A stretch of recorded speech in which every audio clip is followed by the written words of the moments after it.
And counting down. Good evening and welcome to this meeting of the Westborough Board of Selectmen. It is Tuesday, December 8th, 2020, and we are holding this meeting remotely. As we've become accustomed to, I will read the governor's orders and then we'll jump right into things. Pursuant to Governor Baker's March 12, 2020 order suspending certain provisions of the open meeting law, General Law, Chapter 30A, Section 18, and the Governor's March 15, 2020 order imposing strict limitation on the number of people that may gather in one place, this meeting of the Westborough Board of Selectmen will be conducted via remote participation to the greatest extent possible. Specific information and the general guidelines for remote participation by members of the public and/or parties with the right and/or requirement to attend this meeting can be found on the Town of Westborough's website at town.westborough.ma.us. For this meeting, members of the public who wish to watch the meeting may do so in the following manner through Westborough TV. That's available in Charter, Channel 192, Verizon 28, as well as the Westborough's TV's website and through YouTube. No in-person attendance of members of the public will be permitted, but every effort will be made to ensure that the public can adequately access the proceedings in real time via technological means. In the event that we are unable to do so, despite best efforts, we will post on the Town of Westborough's website an audio or video recording, transcript, or other comprehensive record of proceedings as soon as possible after the meeting. And with that said, I wanted to remind the public that the meetings are available in real time right away online. So there's no delay, whereas in the past it was there was a component that required Westborough TV to work through the video and then get it posted after the meeting. So it's available in real time. So if you join us late, you can always log on and fast forward and catch up where we're at. With that said, we're going to first go through the agenda. Alan, if you would be so kind as to pull that up, I'll read through it, and then you can take the lead on the openings for the town boards and committees. So for our tonight's agenda, we'll have approval of meeting minutes. Item number 2 will be discussion vote appointment of the Affordable Housing Trust of Kate Storm. Number 3, discussion vote to appointment to the Recreation Commission of Sean O'Day. 6:15, discussion vote of appointment to the Economic Development Committee. We have 2 candidates, Justin Lundberg and Scott Rayleigh. 6:25, discussion vote to allow placement of sign and ice sculpture on the Rotary. Mark Higgins is here from WASA to present that. We will not be, we'll be passing over items 6 and 7. Item number 8 is a discussion vote to execute local initiative program application for local action units located at Village Commons. Number 9, 6:50, discussion vote liquor license renewals. 6:55, discussion vote update the adult services library job description. 7 p.m. presentation of the communication plan by the town manager. 7:10 presentation discussion of the resident bill of rights by Selectman Hashmi. At 7:30 presentation, it's a CMRCP update by Selectman Hashmi. At 7:40 we'll have a discussion regarding the town seal. At 8:05 we'll have a discussion regarding the warrant article to change the name of Selectmen to Select Board.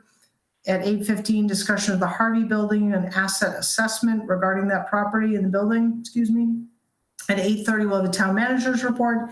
At 8:35 p.m., we'll have issues and correspondence of the selectmen, and we will have an executive session to discuss purchase, exchange, lease, or value of real estate at 28 Indian Pond Road, 10 and 12 Mill Road, 0 Ruggles Street, and negotiations with non-union personnel, the police chief and fire chief.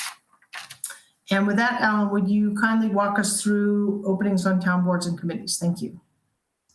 Sure will. I'm going to pull it up this week so that folks can see the committees as I walk through them very quickly. At the top of the screen, you'll see an email address. If you're interested in volunteering or you'd like more information, please send an email and someone will get back to you and can answer your questions so you can decide if and how you want to commit. So open positions are as follows. Committees with and boards that are appointed by the town manager include the Cable TV Advisory Committee, an ad hoc committee with 2 seats, 2 members open. The Commission of Trust Funds, there's 1 position for a 3-year term. Constable, 1 position for a 1-year term. Insect Pest Control Officer, 1 position for a 3-year term. A Measurer of Wood, 1 position for a 1-year term. The Municipal Building Committee has an opening for 1 member with a term of 3 years. Committees and boards that are appointed by the Board of Selectmen, the Westborough Affordable Housing Trust, there are currently, as of this point in time, 3 open seats. Actually, it's 3 open seats for a mixture of 1- and 2-year terms. The Council on Aging has 2 member openings for 3-year terms. The Country Club Operating Committee has 1 non-voting member open for a 3-year term. The Cultural Council can have 11 additional members with 3-year terms. The Historical Commission has an opening for 1 non-voting member on a 3-year term. The Westborough Housing Authority, this is 1 member. It's to fill a vacancy in a 5-year term ending in June of 2024. Also, the Housing Partnership Committee has 1 additional opening with a 3-year term. Open Space Preservation Committee, 1 member, 3-year term. The Senior Disabled Taxation Aid Committee needs 2 members with serving a 3-year terms. The Spirit Committee is an opening for 1 member with a 1-year term. Sustainable Westborough is always looking for additional members. There's no limit and the term is indefinite. And the Veterans Advisory Board is an opening for 1 member with a 1-year term. Additionally, there's one, the Walkup Robinson Trust Fund Committee is an opening for 1 member with a 3-year term, and that appointment is made by the town moderator, and his email address is on the screen. Thank you so much, John. That is all. Appreciate that. I think the new format that you put together is a nice enhancement to explain, give a little bit of insight as to what all those committees are, and perhaps will spark some interest by members of the community to ask to be appointed. Okay, so I forgot to mention something when I read the agenda. We are going to be bringing back, when Ian was chair, he moved things around on the agenda to have community announcements at the beginning of the agenda. That was sort of a nice way for folks to hear that right away, but before issues and correspondence when most people have probably gone to bed anyway. So we will be adding that into our agenda going forward. I'm going to, chair's prerogative here, I'm just going to open that up to the board to see if there are any community announcements to announce today. Alan. Remind people that the Civic Club has their Christmas tree sale ongoing at the in the field in front of the Hastings School. I believe that runs another week and a half or 2 weeks. They still have they actually took a second delivery of trees. And so that is continuing. Thank you. Ian. I have nothing at this time. Okay. I just want to remind folks that the Holiday Store, which is a collaborative effort between Youth and Family Services and the Rotary Club, is underway. And if you would like to, it's a little different this year because of COVID. So the Rotary Club, rather than taking donations of actual toys and books and other games and stuff, they're asking for donations of gift cards. If you are interested in donating a gift card, you can contact the Rotary Club through their website or drop off gift cards at Mugford's. Chris, the owner there, is a Rotarian, and it's an easy location to drop things off. So local businesses that would have opportunities for young folks to spend their money. So everything from Panera to Target to wherever. So any denomination is welcome. And last year, I believe we serviced over 140 families through the Holiday Store. So appreciate the generosity there. Okay, with that, we have the approval of meeting minutes as our first agenda item. We're looking at the minutes for October 27th, 2020. Do I have a motion? I move that we approve the meeting minutes from October 27th, 2020 as presented. I'll second that. Okay. And any discussion? Yeah, I just had a couple quick things, and I apologize for not sending them sooner. On page 2, under the discussion vote on the Blue Star Memorial. Yep. In the first bullet, it says Andrea Little, member of the Westborough Garden Club and chair of the Blue Star. Oh, Is it?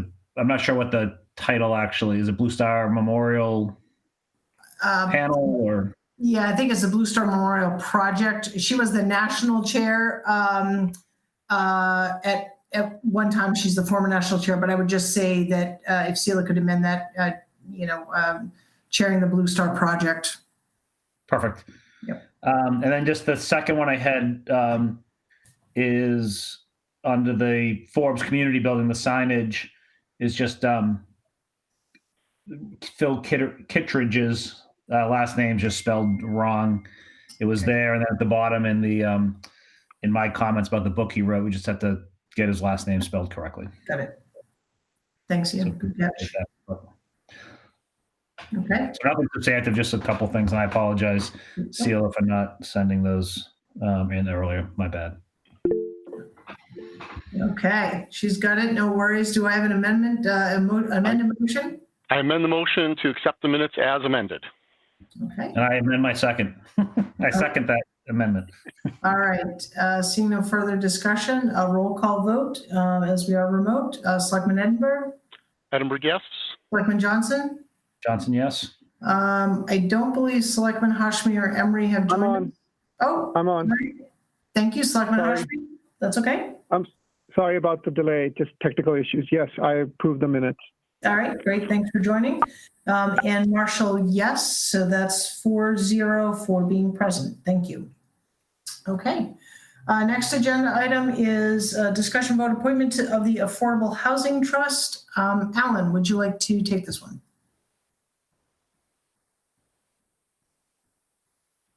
Sure thing. I just have to get unmuted there. So as the community is aware, at fall town meeting, the town voted to create the Westborough Affordable Housing Trust. Appointments are made by the Board of Selectmen. The trust needs 5 trustees, one of whom is a member of the Board of Selectmen, to begin its work with a maximum of 7 trustees. We've been doing ongoing community outreach. Kate Storm, who's been involved in many town committees and organizations, including having served on the Housing Partnership Committee, has expressed interest. Affordable housing and housing issues are also, as you see from the material she provided, a focus of her professional work.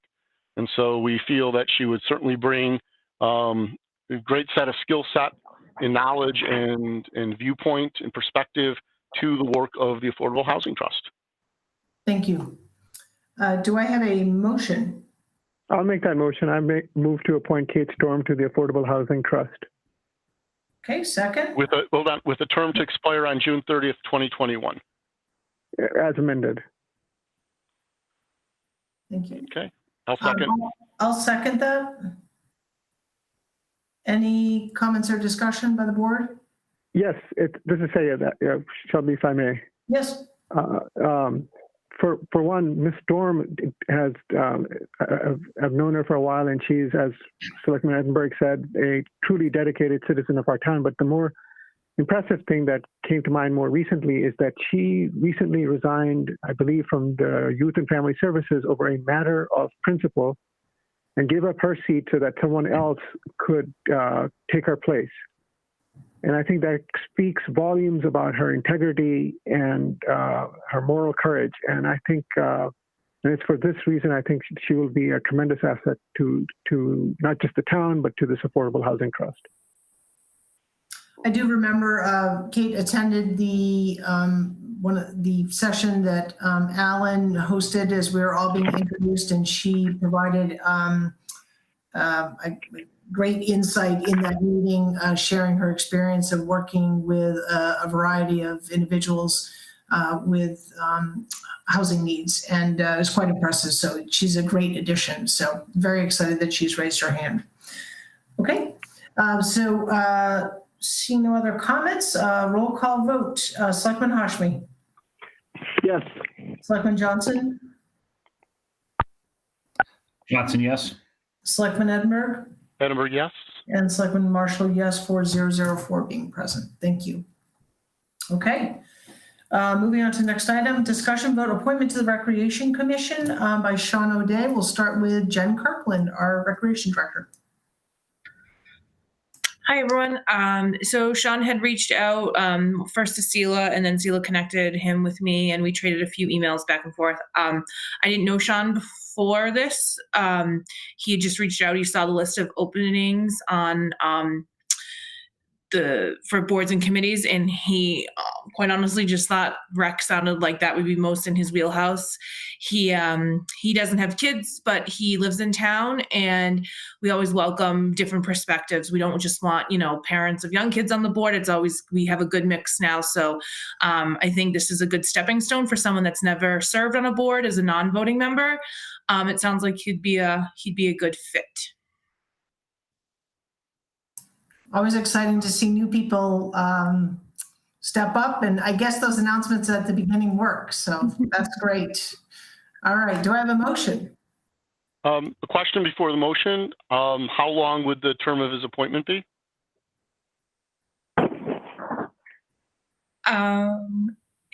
3 years. 3 years. Thank you. So I move to appoint Sean O'Day as a non-voting member of the Recreation Commission for a term to expire on June 30th, 2023. 2023. Thank you, Sela, for your help on the chat. I'll second that. Okay, thank you. Okay. Any comments or questions? And Mr. O'Day is not on that I see. I just want to always give him an opportunity if he wants to speak, but I don't see him. All right, with that, roll call vote. Selectman Hashmi. Yes. Selectman Johnson. Johnson, yes. Selectman Edinburgh. Edinburgh, yes.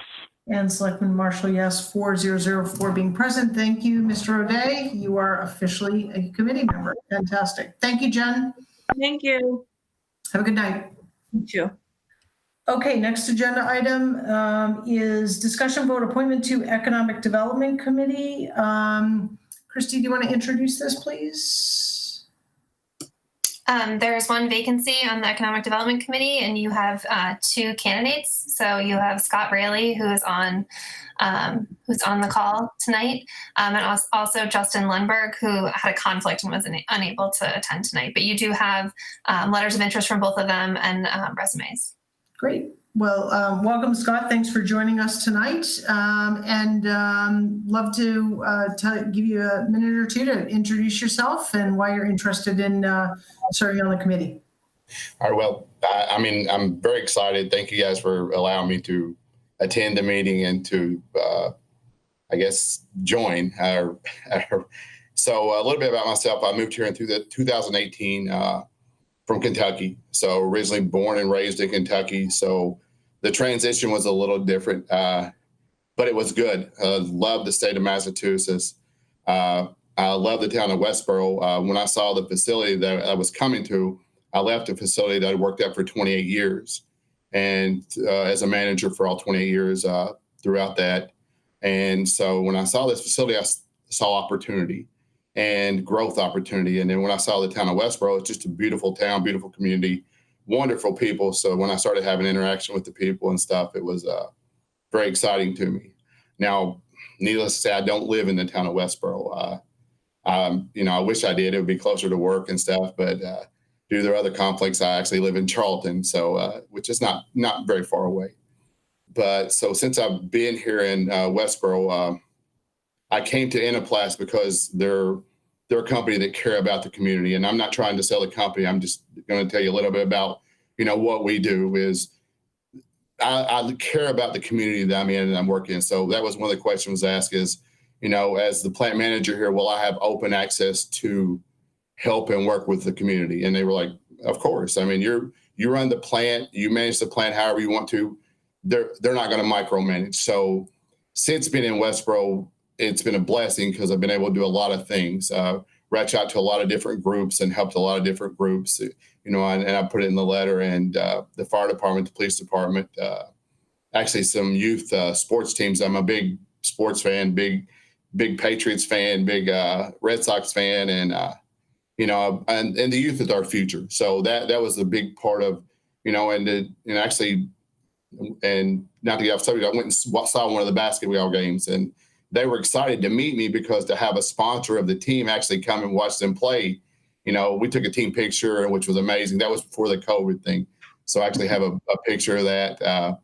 And the Veterans Center, we actually have 2 days during the summer that we do a pickup around the facility on the roadway and stuff, where we do a roadway pickup. And, I thought about, I mentioned it to town to adopt a highway, and we would adopt, this highway. So I think I would bring to the board as far as, some new things. I would be able to bring some outside looking in, like I said, a lot of wonderful people here, but as somebody that's came here, I know what, how terrific it is. I know how important the businesses are to Westborough, and, and it's about keeping it in-house. It's, we're growing. So that was one reason I came here, is to grow. And so I believe in using the contractors and everything we can within Westborough, because it helps Westborough. It helps, and the state of Massachusetts has so much to offer as well. So, as far as, one of the things that they discussed was utility rates. Yeah, but, they offer rebates, and they offer things, and they offer cost incentives if you work with so the state's very good about working with you. We actually here at the plant were able to get a grant to train the employees. That's one thing that the state I came from never did do. And this state's terrific about it because they want you to learn. They want to teach you. So, that was another exciting thing. So it's truly been a blessing. It's exciting. Great. Like I said, it's been a little over 2 years, getting used to the snow. I'm still getting used to it. In Kentucky, 12 inches of snow would shut the state down for a month, and we wouldn't have any milk and bread in any store. Here, 12 inches of snow is just a flurry. So it's not but they know how to handle it here. Like I said, our snow guys are from the town, and they do a great job. I mean, I come to work, the parking lot's clean, the driveway's clean, sidewalks are clean. In Kentucky, it would, if people would be like Eskimos, they would not come out of their houses. So, like I said, I've been in the business for about 30 years. Here, we're all about recycling. We're medical and food. That was another thing that really interested me, is because I want to help other people. So regardless if it's this or something else, I think if you have the ability to help others and to help others grow, then you should do it. And I just think it's a blessing to be able to do those type of things. Great. And so, Thank you, sir. I mean, you're free to ask any questions. I promise you. I have a funny accent. I know I can't.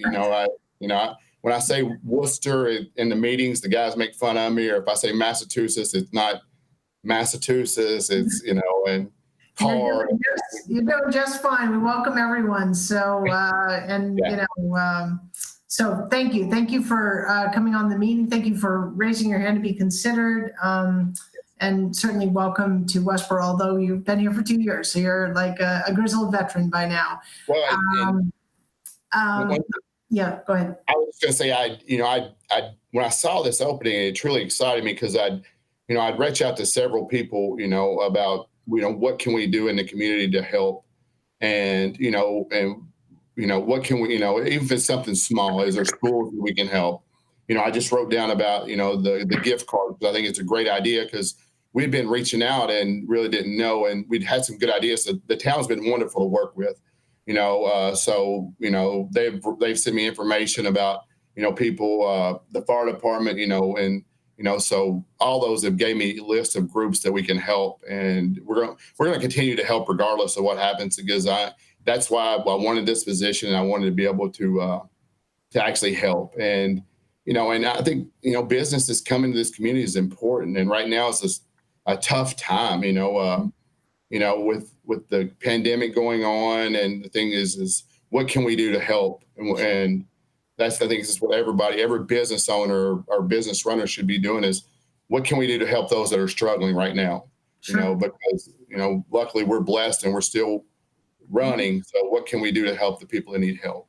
Yeah, well, we appreciate that spirit of generosity. And I think it's so important, the work of the Economic Development Committee, creating those community connections, both business to consumer, but business to business and business to town and vice versa. It's so important. So with respect to, so we've all seen Mr. Lundberg's information as well. I will entertain a motion from the board, or if the board would like to discuss anything. So, it's Shelby. It's Sayed. Yeah. Yep. Are we not going to consider Justin Lundberg's candidacy? No, we are. He's not able to attend, Syed. Oh, okay. Yeah, so we have his information in the packet. So we would have all had a chance to review that. It just Mr. Raley was able to attend. So I think Mr. Lundberg's experience in the community, his service on other boards speaks for itself for those of you who are familiar with Mr. Lundberg. But again, it was in our packet. So I guess to that point, for folks who aren't familiar, Mr. Lundberg is currently chair of the Zoning Board of Appeals and is also a member of the Conservation Commission. Also with as the board's representative to the EDC and a member of the EDC, one of the ways that, given the structure of the EDC right now, there are only 3 seats available for business members of our business community. 2 of those seats are, obviously we're filling a third one tonight. The other 2 seats, the individuals who fill that are small business owners in town. One, operates a consumer-oriented business. Health center, wellness center is probably the best way. Another is involved in commercial real estate. And so in looking at this position, my opinion is that it would be helpful to have a member of, the commercial industrial side of our economic base on the committee to help guide, the broader decisions and the projects that the committee will be working on in the coming year. Thank you, Alan. Ian or Syed, would you like to add any comments or thoughts to the discussion? Yeah, I'll just jump in. Go ahead. No, go ahead, Ian. Go ahead. No, I think it's great that both Scott and Justin stepped forward.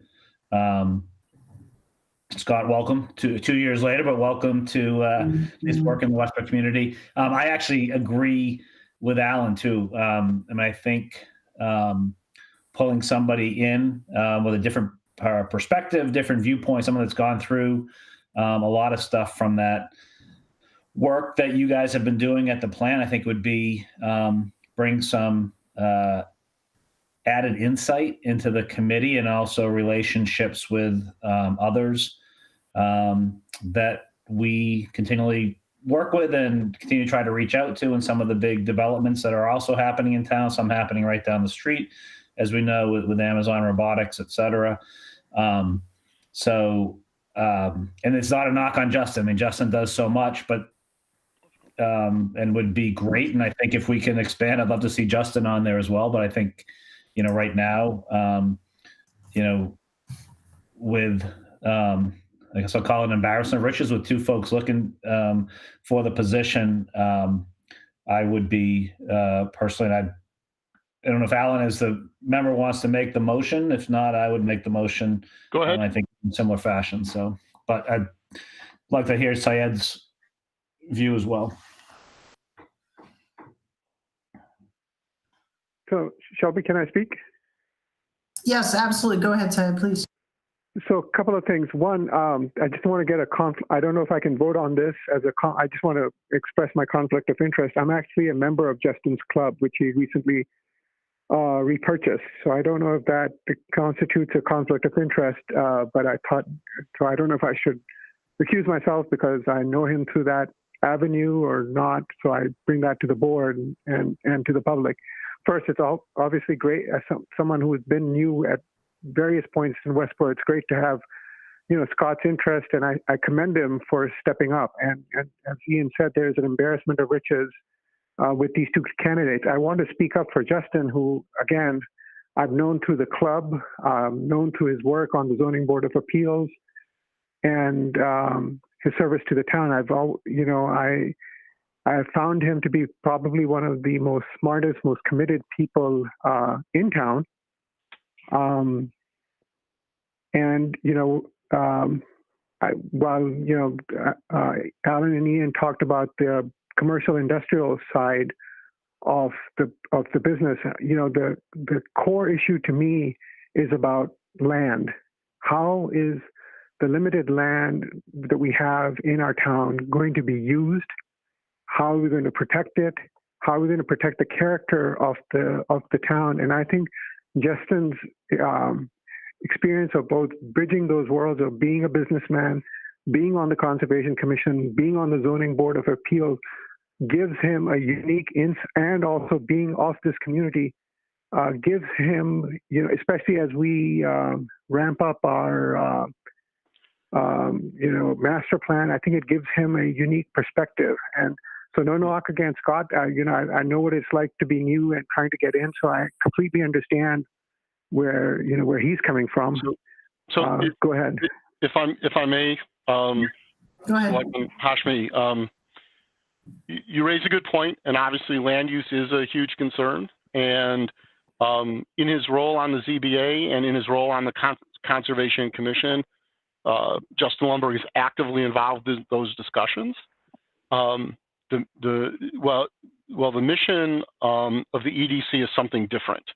Within the guidelines and the direction of the master plan, the EDC's mission is about encouraging businesses to locate here and encouraging and helping businesses who are here stay here and grow here, and build our commercial base and build the commercial tax base. And so I think Justin, with his expertise in land and his experience there, is serving the community well. I agree, he would certainly be an asset to this community, but as we look at the mission specific to the EDC, and we're going through a goals development process now, broader representation from the business community is something that would really help the EDC understand the issues and be more successful in accomplishing its mission. And again, I'm more than happy at another time to talk about restructuring the EDC to bring broader representation from the business community. Shelby's laughing because we've had this conversation.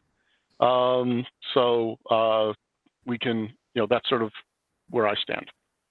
The other piece I would add is that the EDC has representation from now our community development director, Fred Leonardo, who's on this call, and our town planner participates. So when we think about land use and when I think about immediately go to things like the master plan, that there's a voice there for development and zoning and conservation, that all kind of to me is, there's a voice for that on the EDC. That's not to minimize what Mr. Lundberg brings to it, because to Selectman Hashmi's point, he's extremely talented and is actively involved, as we've already discussed, and will continue to be. So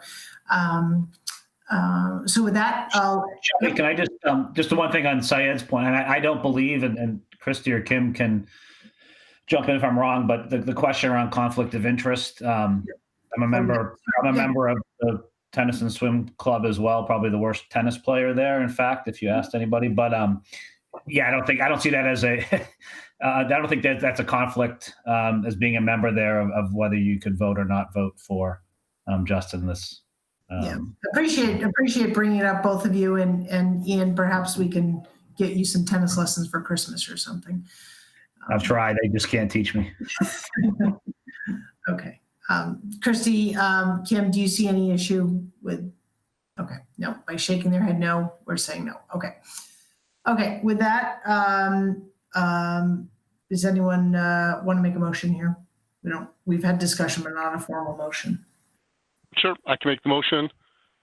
I move to appoint Scott Raley to the Economic Development Committee for a term to expire on June 30th, 2021. Ian, I will second that. okay. Okay, moved and seconded. Any further discussion by the board? Okay, seeing none, roll call vote. Selectman Hashmi? No. Selectman Johnson? Johnson, yes. Selectman Edinburgh? Edinburgh, yes. And Selectman Marshall, yes. That's 3-1-0 for being present. Congratulations, Scott. You'll be hearing from Kim Foster, I believe, as to the time and meeting of the minutes, time of the meeting. And thank you for stepping up. And I also want to, again, acknowledge Justin for raising his hand. We would anticipate he would still remain involved regardless of the committee position. So thank you very much. Okay. Next agenda item is discussion vote to allow placement of sign and ice sculpture on the Rotary. Mark Higgins is here from WASA to present. Mark, thanks for being patient, running a little bit behind. So welcome. Am I allowed to share? Yes, Alan, help me out here with the technology.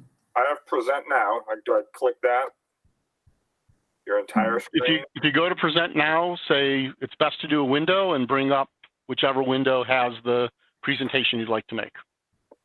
And while Mark is doing that, I just want to let the public know, for those that may be wondering, there's some technological issues with the broadcast on cable.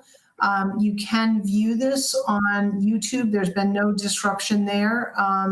So if folks are wondering what's going on and your friends are texting saying, where is this meeting? I was dying to watch it. You can go to YouTube, but the broadcast will be available through cable tomorrow, as well as through Westborough TV. So apologize for that. Is everybody able to see my Yes. screen? Yes, thank you. Yep. Cool. Okay. So yes, so thank you for the introduction and thank you for allowing me to present. I am Mark Higgins. I'm almost a lifelong resident of Westborough. I moved here in 5th grade and we've been here ever since. And I am a member of WASA, which is the Westborough Athletic and Social Association. And I'm here to talk about our idea of the first annual Ice Out Challenge. But before I jump into that, I just want to share a little bit of what WASA is for those of you who may not know everything that we do. We're certainly not the best PR firm. Despite being around since 1935 and being 100% dedicated to the academic and athletic endeavors of all of the students in Westborough, not many people kind of know what WASA is. And it's frustrating being one of the new members there and telling people I'm a part of it, and people ask, what is that? But anyway, so that's something we can work on. But every year, like I said, we are dedicated to the student athletes of Westborough. We give over $4,500 worth of scholarships to graduating seniors. We give to almost every single youth sports team in town, as well as on the individual side. We've had people that couldn't afford dance costumes, so we were able to donate money to that, or lacrosse equipment someone couldn't afford, so we donated to that. And then we donated over $17,000 for the turf at the high school, and we've donated the scoreboards at the upper field and lower field at the high school, and also the Little League field. And we give over $25,000 annually out to multiple different, this is just a few things. But it doesn't, our reach goes much, much farther than just sports. That's what I really liked when Scott was saying he likes to help out anybody and a lot, help out the community. We really are a true community outreach group. For the last 20 years, we've given to the Special Olympics. Just this year during the quarantine and stuff like that, WASA reached out to the senior center in town, and a number of members, visited different senior housing and helped with yard work and any type of things that they needed around the house. We do a food drive multiple times a year for the food pantry. We have a meat raffle. We stock Sandra ponds with trout. And then we also have one of our largest fundraisers is the turkey shoot. where we raffle off about 60 different 60 turkeys a year right before Thanksgiving. So our outreach is much farther than just sports. We help out the entire community, and it is kind of a proud moment for me to be given back to the community. So that's what we do.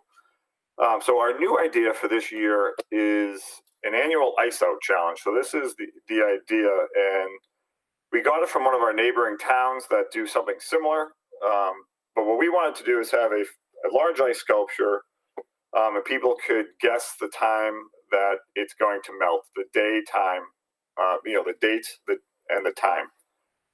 And 100%, it's going to be a completely transparent thing and be on our website. With 100% of all the proceeds are going to go to the student scholarships of the high school. I was originally came here to ask for placement of the ice sculpture to be on the Rotary for best visibility for the whole town. I don't think there's anybody in the town that doesn't drive by the Rotary at least once a week. So I was initially coming to the board to ask for that, but things have changed, and for a number of reasons, we're going to do it at the high school location. But we would still like to have signage, if possible, similar to the signs that were put out on the Rotary to congratulate the seniors for graduating. That's really the ask. And then also, I've recently learned to ask for the banner over Main Street and the electronic sign. There's specific forms I need to fill out, I think. Is that correct? No, so you just need to send me an email, Mark. So this board doesn't approve either of those things. You can just do that through. Yeah, I printed out the pieces of paper, so I can do that. Okay. Great. So it's a much smaller ask than originally thought when I got on the agenda. For this year, anyway, we're not asking to have the sculpture on the Rotary, although I do think it's probably the best location to have the most, activity or the most knowledge of the event. But so it's just the easy ask, simple ask of just a couple of signs. Okay, is that it, Mark? That is it. Okay. Any questions, I can answer any questions. Sure. Yeah, so certainly we'll ask you questions if we need them. We're going to look back to the board for questions for Mark or points of discussion for the board. So if we have questions first, let's take those, and then that way we can then have our discussion. Are there any questions for Mr. Higgins? Yes. Okay. Do you have a sense of what your plans would be for size and location of the signs? So on the road, so small signs, we're thinking 2 or 3, no bigger than the signs of like the political signs that are, I don't know exactly how big they are, but smaller than the real estate agent signs that get put in front of your house. Just 3 of them, alerting people to the actual event and where they can, the website that they can go to put their guests in. Really all it is. Okay.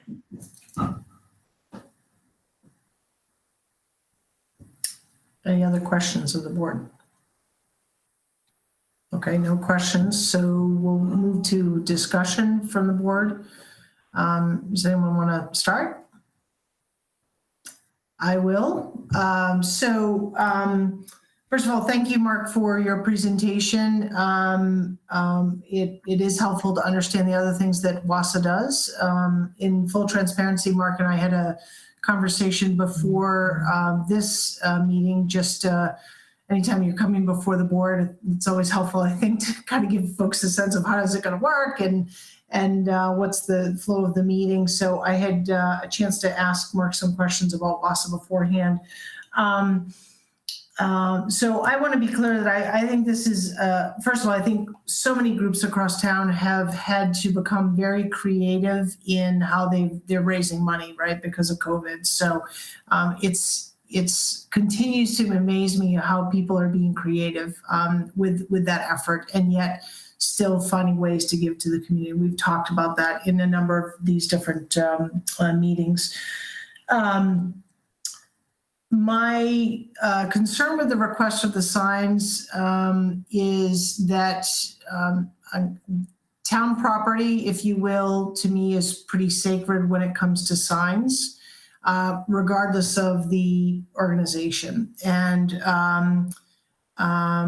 I'm very concerned with the slippery slope. So this isn't about, is WASA a good organization? Is this the right cause? Are they putting the money back into the community? That's not what this is about. To me, this is very much about precedent would be that we don't put signs on the staked signs on the road. So people can stand there and they can protest, they can hold their sign, but with very few exceptions, that being the Veterans and Memorial Day.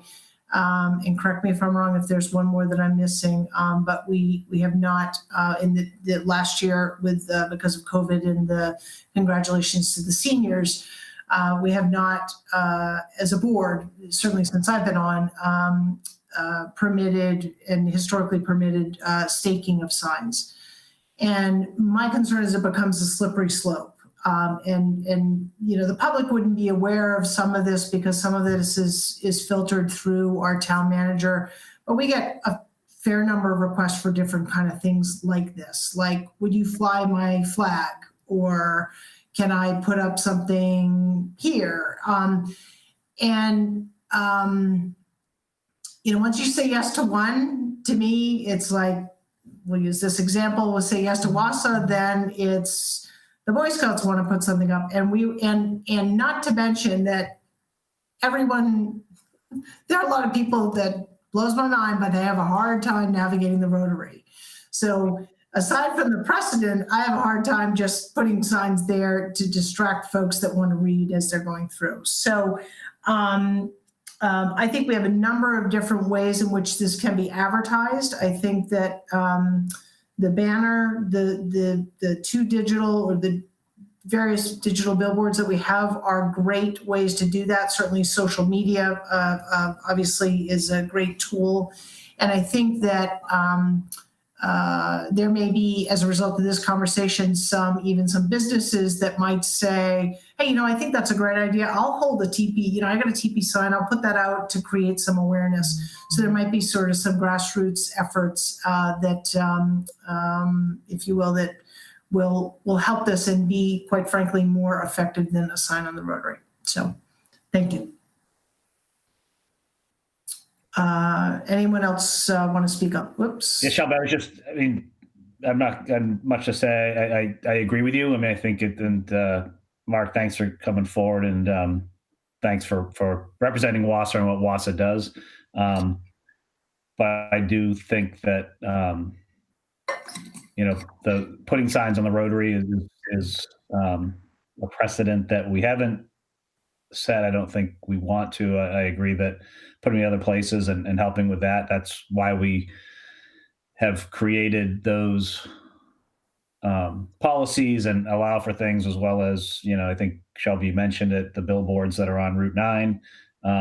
We can help with that, and that's, you know, free to put out there and get advertisement. And I agree that the signs, if we can find folks and businesses downtown to place them, I think that's the way to go. But I do think you said it perfectly, Shelby, that, you know, it's kind of a slippery slope, and it could get to a point where we get, you know, the Rotary overrun with signs, and I'm just concerned about that. So personally, I'm not supportive of kind of approving the placement of signs at the Rotary.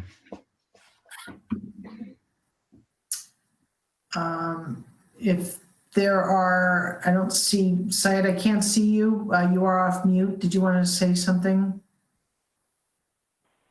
Nothing. I actually agree with both you and Ian.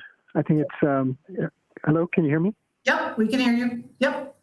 I was just going to say I agree with you and Ian, and my concern is from a traffic safety standpoint.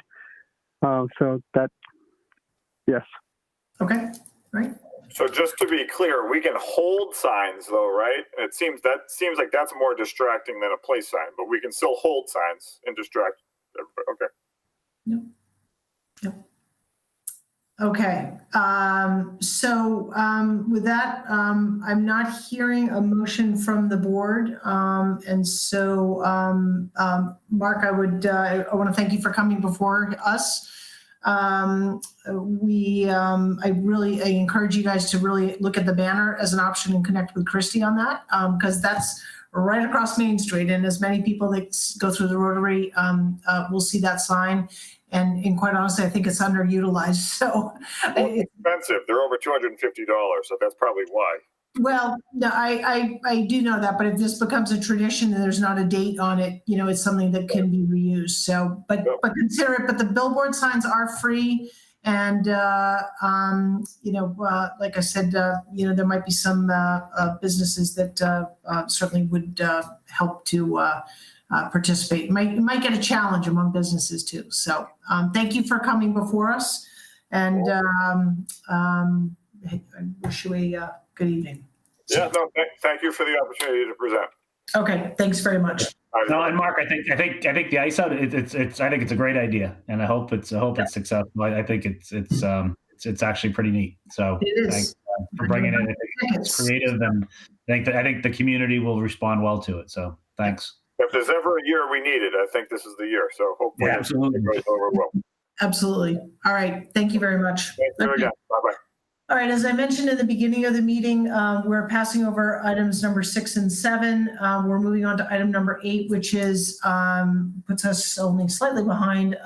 It's a discussion vote to execute the local initiative program application for local action units located at Village Commons. We have our Community Development Director and Christy on the phone if you'd like to introduce this. We also have Farouk Ansari, who's the developer. So. Okay, thank you. Thank you.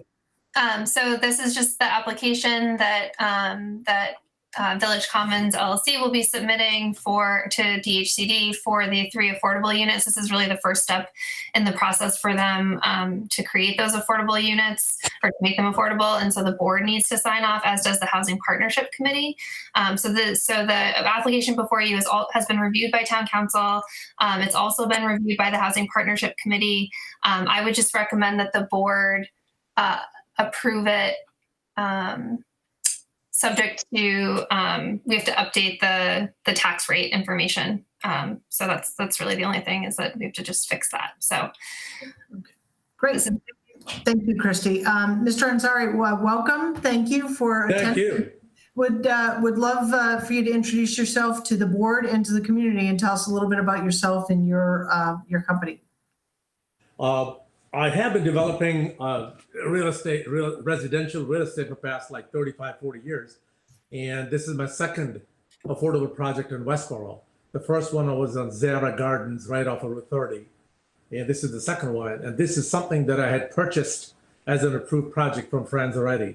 And now we're coming in front of the board to go ahead and set up the lottery and everything with the DHCD for those 3 affordable units. And it's a process that very normal that the selectman has to sign, and then DSCD will take over the matter and then set up the lottery for those 3 units that I am constructing. One of the units already up.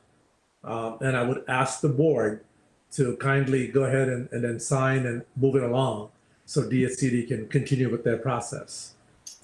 Great. Well, thank you. Thank you again, and for being patient as we got through the other agenda items. So thank you.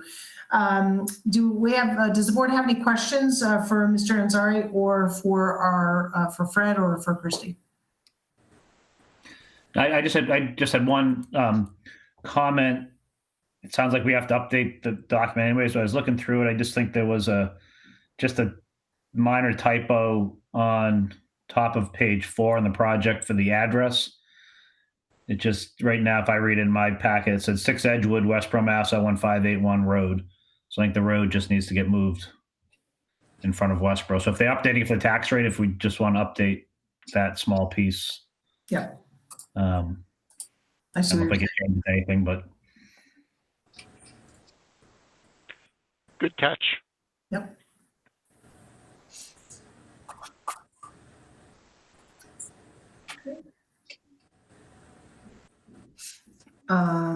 If there are no other comments, I'll entertain a motion.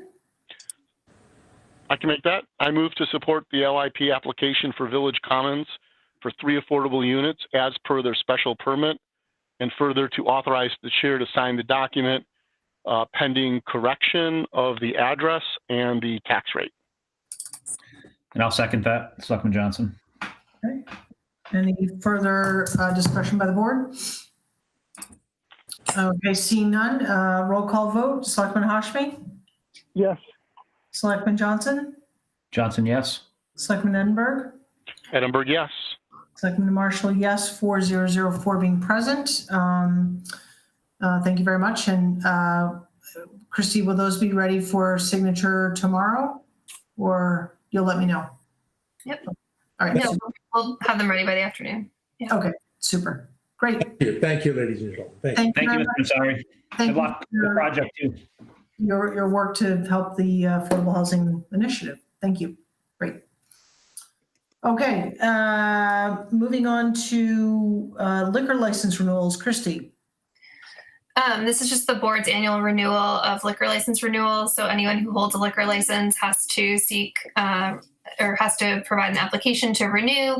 And so this is the list of all of the businesses that need those liquor licenses renewed.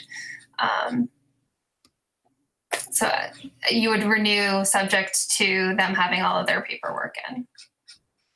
Okay. So I'd move to approve the renewal of all liquor licenses as recommended, subject to completion of all renewal documents and having no outstanding taxes owed. I'll second. Mhm.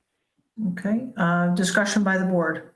One quick question. I assume that none of the entities listed have any outstanding current violations?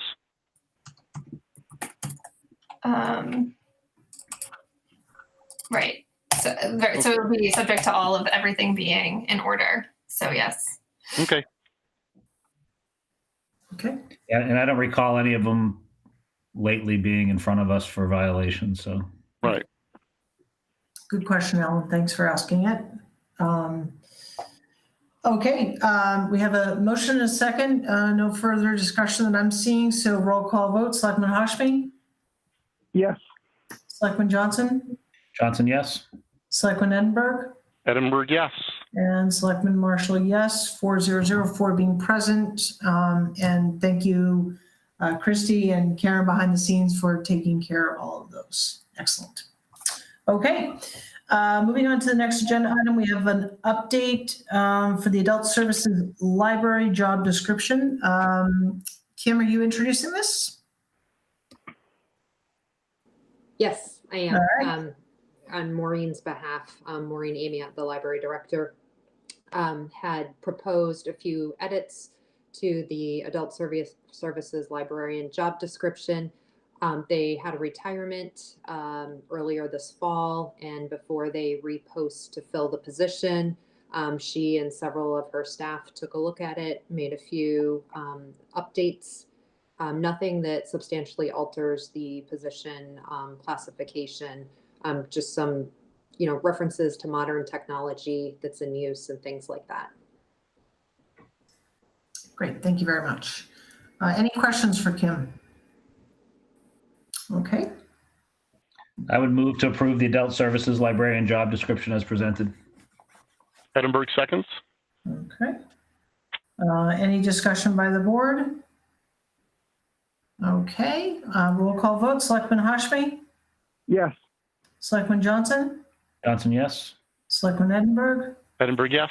And Selectman Marshall, yes. 4004 being present. Thank you, Kim, very much. Okay, Christy, the communication plan draft, I guess we'll call it. You're going to present that. Well, let me be clear. It was in our packet to review. You're going to present it here, but not read through it. So, sorry, go ahead. That's okay. One of the goals that the board had given me, and also that had been identified in the 2018 strategic plan, was to improve our communication with the public. And so we've talked about some of the different ways to do that. And one of the things that we most recently talked about was potentially adding some more hours to one of our information technology employees to sort of help support this communication plan, but we hadn't put out the communication plan yet. So this is a draft communication plan. It's a plan, it's not a policy. So it's something that sort of can be a living document as we move through it. And it really addresses at a high level a way to sort of uniformly provide communication to the public through our departments and boards and committees.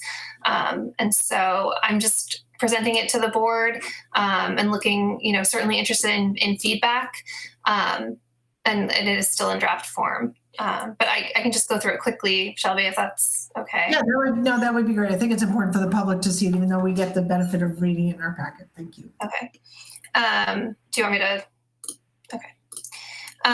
So the goal of the communication plan would really be to address that high priority of better communication to the public. So I've identified some town-wide strategies.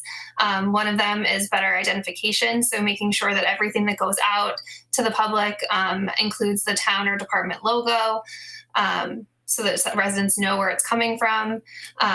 Another point is to make sure that the website is the primary and predominant public communication presence. So certainly we know that people receive their communication through multiple different ways, but this plan calls for the website to really be the predominant public communication presence, even if we're just referring to it in a press release or a social media post or something like that.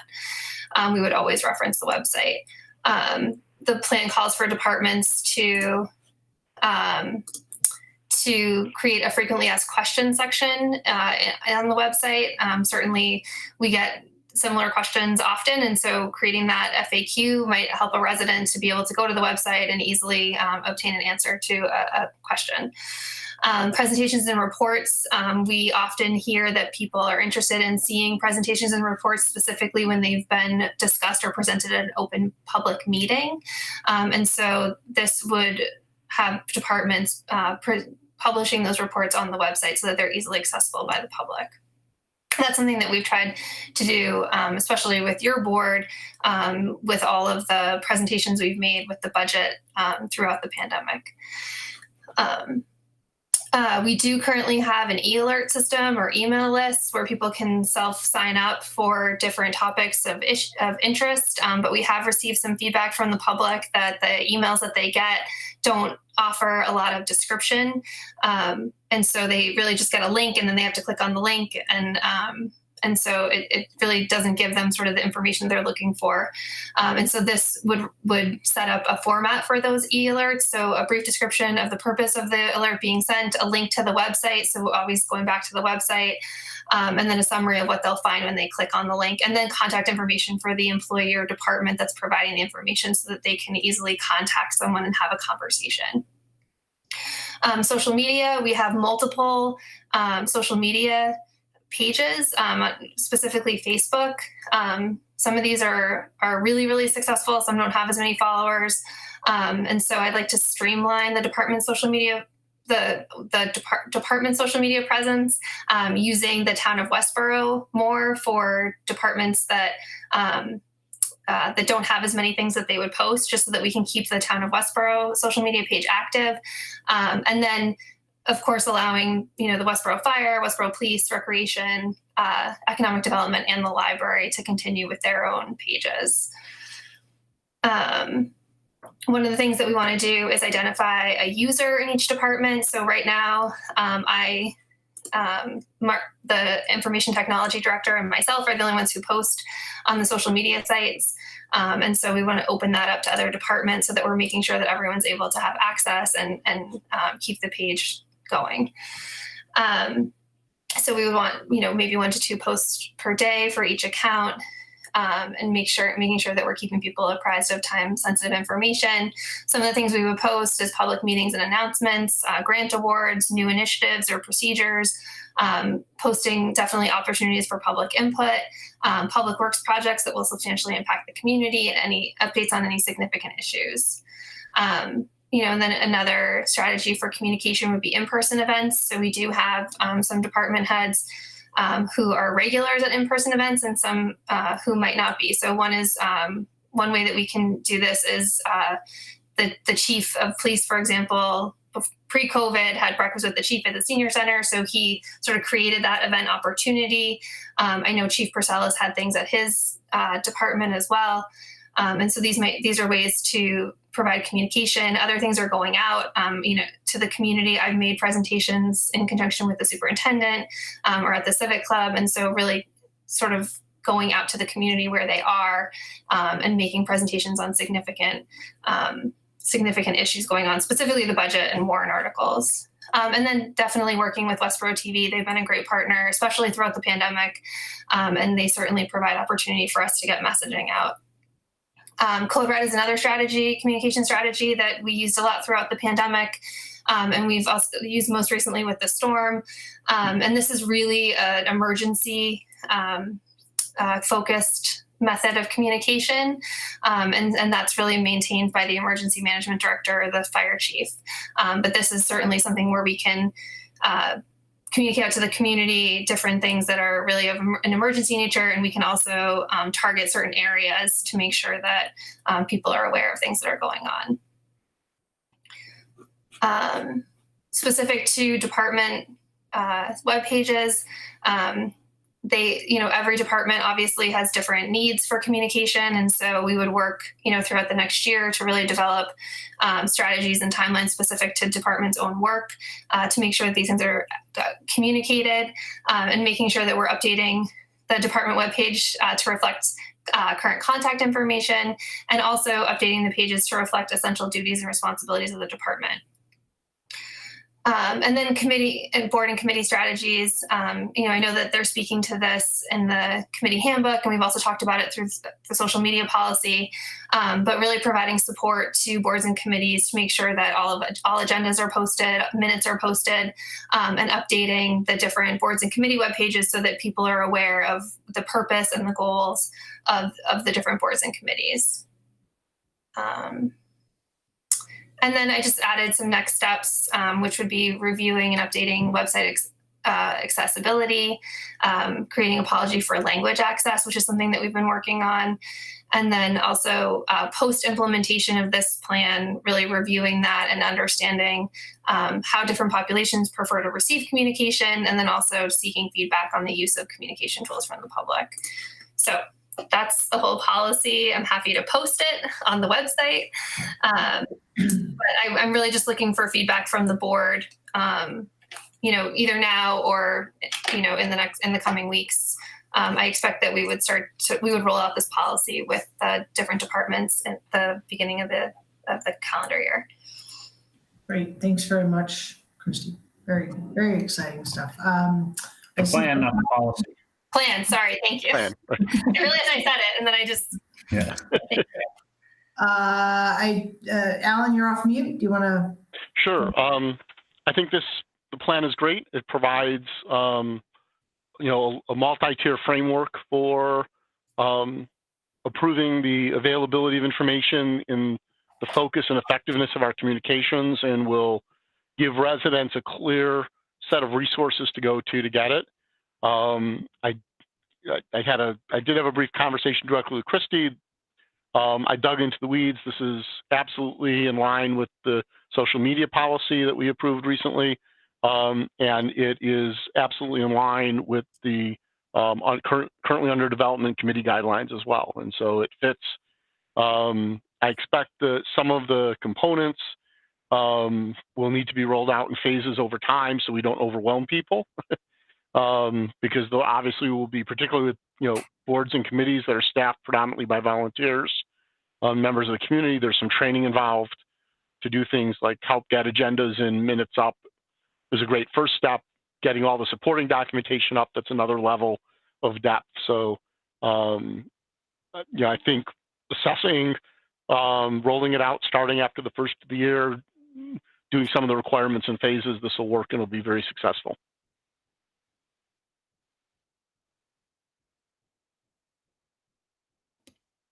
Shelby, you're on mute. Sorry, I'm like, any other comments?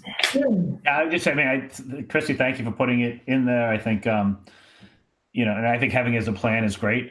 I think getting it out there as we see it, we'll be able to adapt if we feel there's a gap or something needs to be changed. But I do think it gets to and addresses a lot of the concerns and issues that have come up. So I think it's putting something out there. It's clear. It's relatively concise, and I think it really is going to help with boards and committees as well, and support there, and I think get some consistency. And I do like the fact of driving, all communications, having things point back to the website, key repository that we have. So I think it's great. I want to get it out there, and we'll adapt as we see fit. And if folks have comments in the public, they can comment, and it can be adapted quickly. So I fully supportive, and thanks for doing it. Great. Thanks, Ian. Syed? I'm going to be talking about this a little bit later, so I'll wait for my comments. So you don't want to comment on the actual plan? No, not right now. Thank you. Okay. Christy, I want to thank you for putting this together. As I read through the plan and then heard your overview of it now, very excited on so many aspects. I love the frequently asked questions.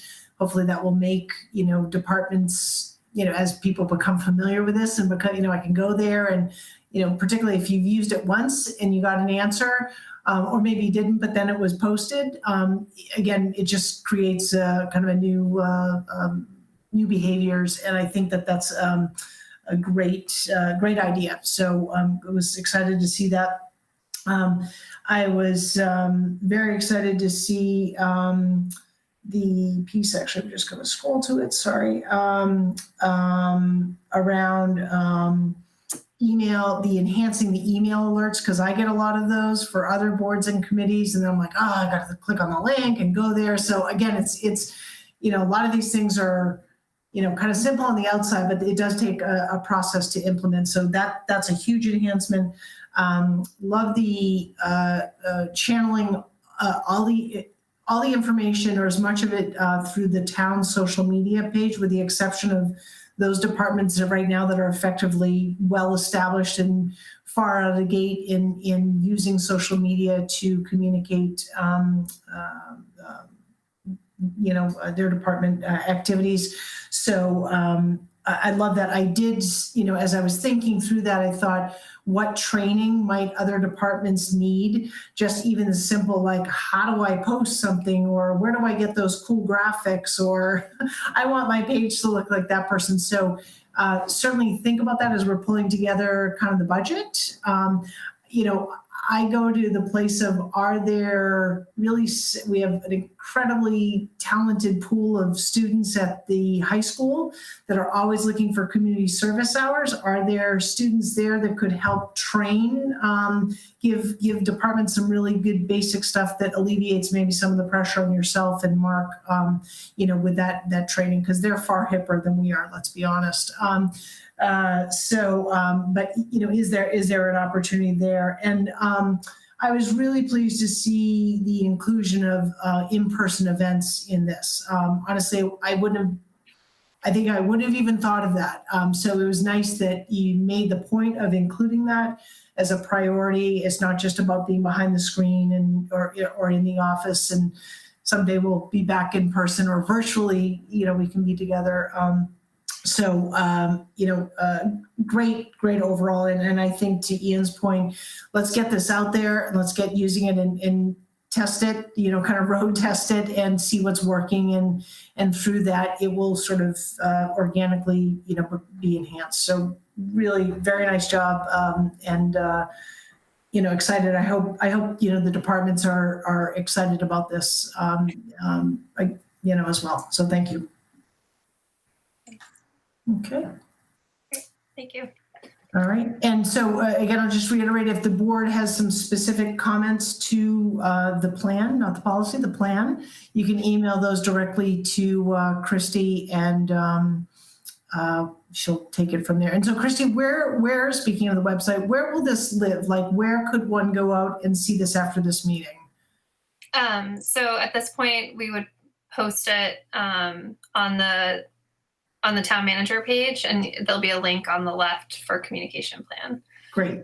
Okay. And certainly, I'm sure you've already thought about this, but as we use the website more and more for different departments, sometimes pages have to be sort of reorganized to, so we don't have like this, long menu that you can't see or that's not mobile friendly or whatever. So very exciting. Good stuff. Nice. Okay, thank you. Okay, so we're moving on to the next agenda item, which will be a presentation by Selectman Hashmi regarding a resident Bill of Rights. Selectman Hashmi, turning it over to you. Great. So thank you, Chairman Marshall. And for the residents that are watching, if you want, I'll send Sheila the hard copy of my comments. But if you want, you can just email me via the Selectmen's email, and I can send you a copy of what I'm going to be discussing. And I want to start by saying that so I'm going to be talking about a resident's Bill of Rights. It kind of follows with the points that Christy was raising about communicating with the public.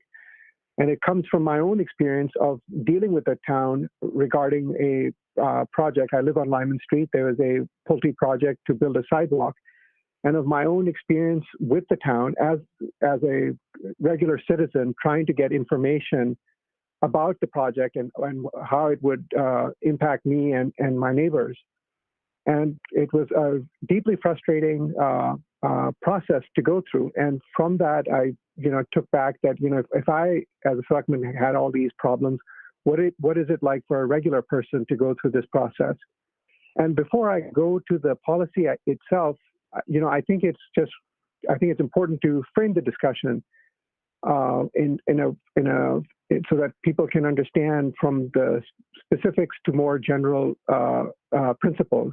And I think one of the ways that I can frame the discussion, I think, for the general public and as well as for the board, is a resident actually reached out to our board with questions about the Lyman Street project, which Christy was kind enough to answer. And I think those questions and answers, if you don't mind, I'm just going to take a little segue because I think they will set the stage for what I want to discuss.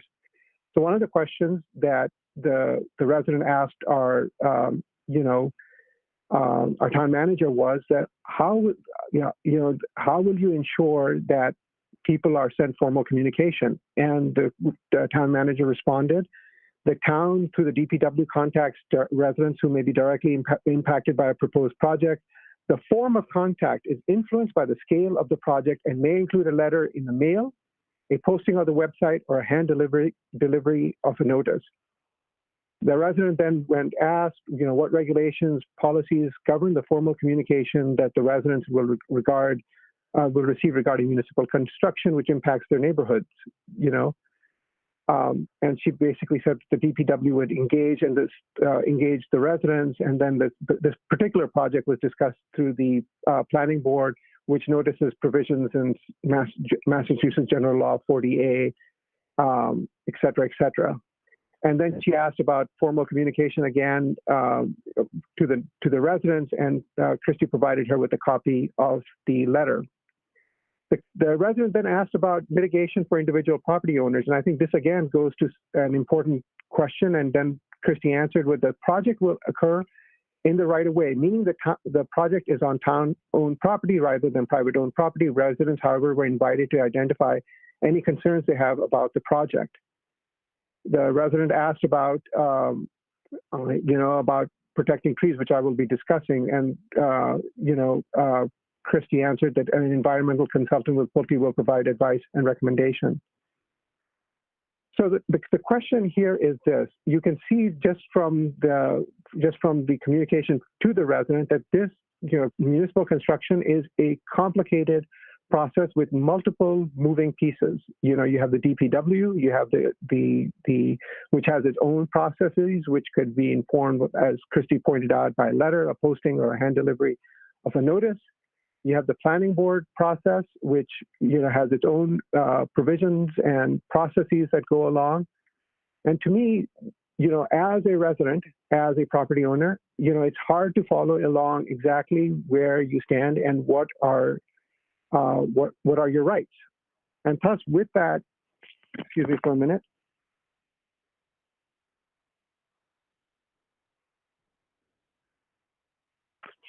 And so with that, this is why I came to this Resident Bill of Rights. And to me, the guiding principle of this document is equal justice for all, with engaging the residents, protecting residents' rights, and maintaining the character and integrity of our neighborhoods.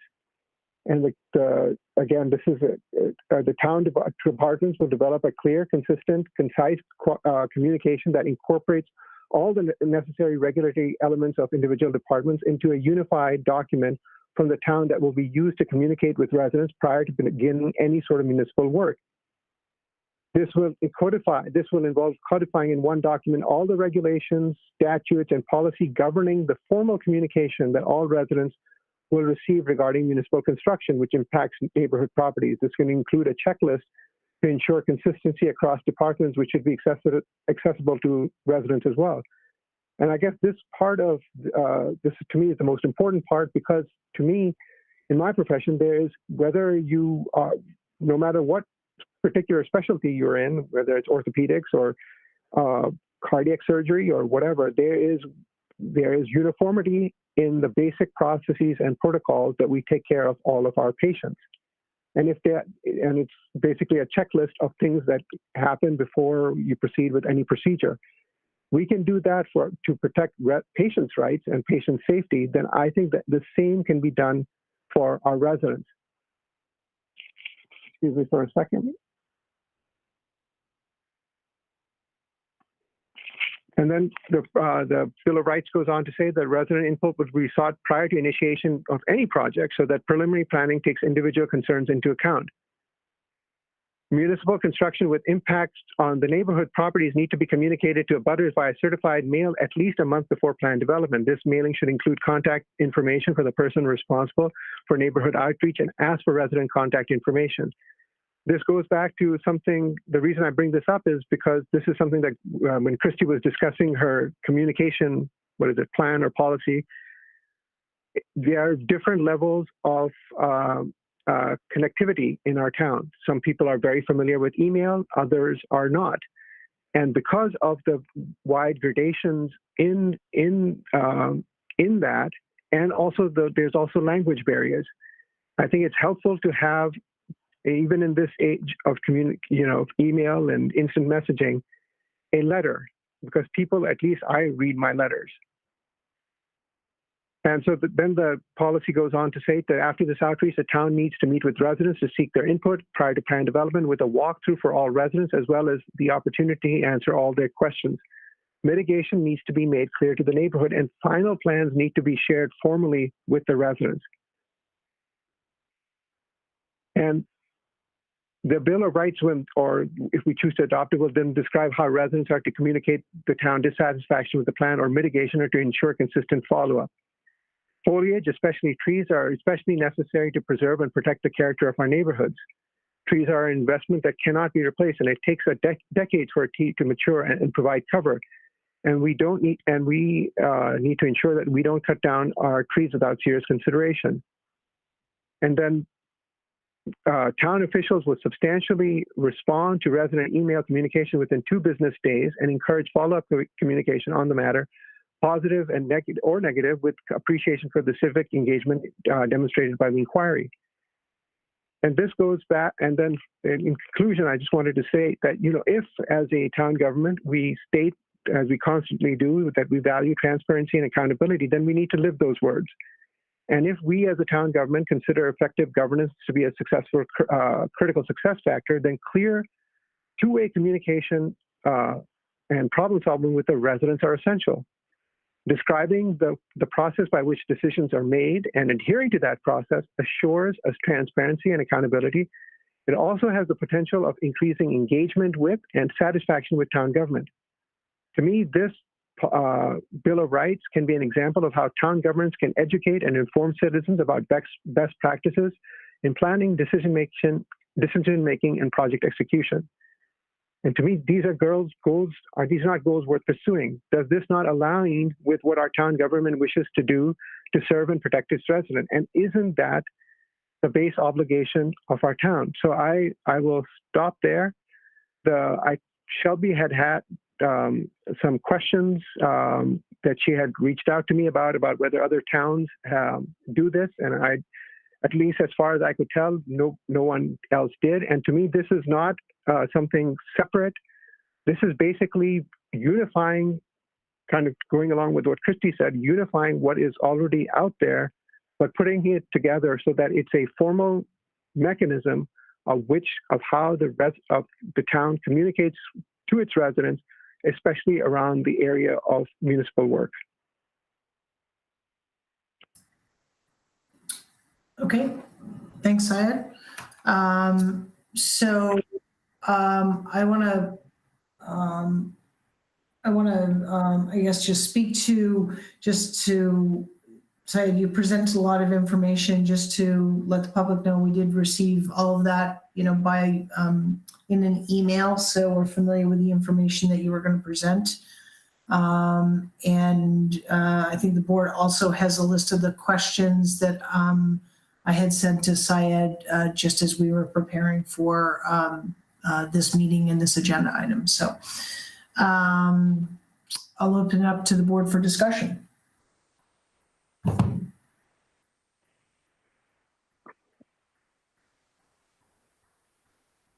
I'll go. So a couple of high-level questions. The first is, what is the problem we're trying to solve? And you mentioned equal justice in protecting resident rights. I know you talked about the Pulte project and the sidewalk, and the reality is that sidewalk was the discussion of multiple public meetings and part of a multi-session public hearing that ran almost 6 months as that project was in the planning phase, with an understanding that the route would need to be either on the northbound or southbound side of Lyman Street. So can you provide examples of unequal justice or situations where the town has violated residents' rights? Well, to me, I find this interesting that you say, what is the problem that we're trying to solve? I'm actually stating the problem. I've actually lived the problem of not being communicated with the town. Right, but I guess I recognize sorry, go ahead. My question is that procedural, that in that specific project, the process wasn't clear, or is it a systemic issue that we're trying to address? And to me, whether it is, certainly I went through this by myself, so I can only speak to myself. What I'm going through this process and the frustration certainly that me and my neighborhood felt of trying to engage, trying to get answers, trying to constantly having to, circle back. I wouldn't want this to happen to any other neighbor, any other resident, any other neighborhood. So this is why, if you have a bad outcome, it spoils your relationship with the town. And to me, this is why, this is the impetus for driving this, Bill of Rights, because nobody should have had to go through what we had to go through. And, it led to a lot of frustration in our neighborhood. And with regards to the multiple sessions over the course of 6 months, again, I'll say, I will not speak for my neighbors. I'll just speak for myself. I didn't get any formal communication. I was hoping that I would get it. And maybe that is, a mistake on my part, but I never got that. I knew that there was a sidewalk coming. I thought somebody would inform me. I never got that communication. My neighborhood also did not. We saw the stakes going in the ground, but whether, to me, that is going into the specifics of this case. But to me, because of that, we should ensure that nobody else in the town, if there's a problem, residents in the town know, hey, my rights will be protected, and here's a document that I can hold the town accountable to. Okay. To me, this is what this document states. This is the kind of the base minimum of the town's obligations to its residents. Okay. So with respect to accountability, is a government entity creating a Bill of Rights likely creates actionable results. So what guidance have you gotten from town council on the legal and liability impacts of creating a Bill of Rights? Shelby mentioned this. I think this is one of her questions, and I wanted to first discuss this with the board and then potentially reach out to town council. I have not reached out to town council because that is, again, money that the town incurs. So I wanted to talk to the board, see what they wanted to do. I'm not a lawyer, but to me, this is, again, to me, these would be a set of guidelines or policies that the town could say that this is the base, minimum, as I've said before, of what we will provide our residents. Okay. And how do you define project and how do you define impact? Good question. I would, with regard to project, again, I'm sure the lawyers can come up with a better, meaning. But to me, that any municipal work, as I'm saying right now. But again, I would defer this to people that have far better expertise with municipal legal terms than I do. Okay, so any municipal work. I would start with that. What would the definition of impact be? At what point does municipal work be deemed to impact residents? I think I would defer to, I'm not a lawyer, so I would defer that to somebody that, knows that. I realize you're not a lawyer, but what's your expectation? What are you asking for? What I'm asking for is that, for instance, if, trees are going to be cut down, if there's, if it involves, something that is happening in your neighborhood, on your sidewalks, that you should be informed. That is an impact.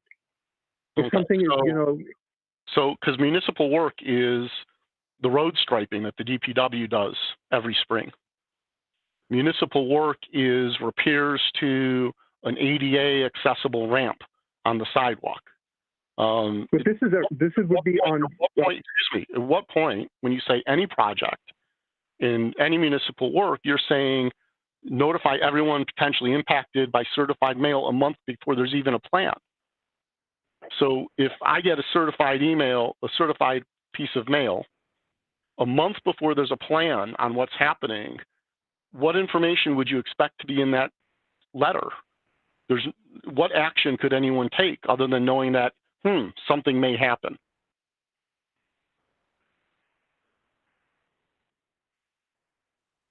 Hello, are you done? I can give you a real world example. Okay, several years ago or a couple years ago, there was a storm drainage culvert in the Warren Street, Mount Pleasant Street area. It was failing. We weren't exactly sure why it was failing, but it was causing flooding on the road. It was causing people's yards to flood, and during heavier rainstorms, basements to flood. So given the outline you've provided, before the DPW could start even planning how to fix it, they would need to send an email, a piece of certified mail to all of the residents impacted by the work that would happen on that culvert and get their input on the design. Interesting, but engineering isn't something that's done by committee. So then after that month period and walkthroughs, then the DPW could start coming up with this plan on how to fix the situation, identify solutions, go out to bid, and run the project. And even then, there's other points in your plan where the resident input needs to be provided as to whether or not the plan is acceptable. So in that situation, if 10 residents are affected and 2 don't like the solution because it changes the contour of the road, or a tree needs to come down to solve the problem, then you create an impasse and you create a potential legal liability for the town to move forward. Because there's no mechanism that says around mitigation, or the town might have to do other mitigation at taxpayer expense. Meanwhile, you've got maybe 8 other homes that are flooding every time there's a heavy rainstorm. But this is exactly why I think we need to have a consistent policy, because again, if something is going to be done by the town that is going to impact those homes, don't you think? I mean, if you lived in that neighborhood, wouldn't you want to know? So homeowners whose basements flood every time it rains should wait months for a project. I'm not saying that they need to wait. Don't misinterpret what I'm saying. I'm not saying waiting months. I'm just saying that before they start work on that, they should inform them, here, this is what we're planning to do.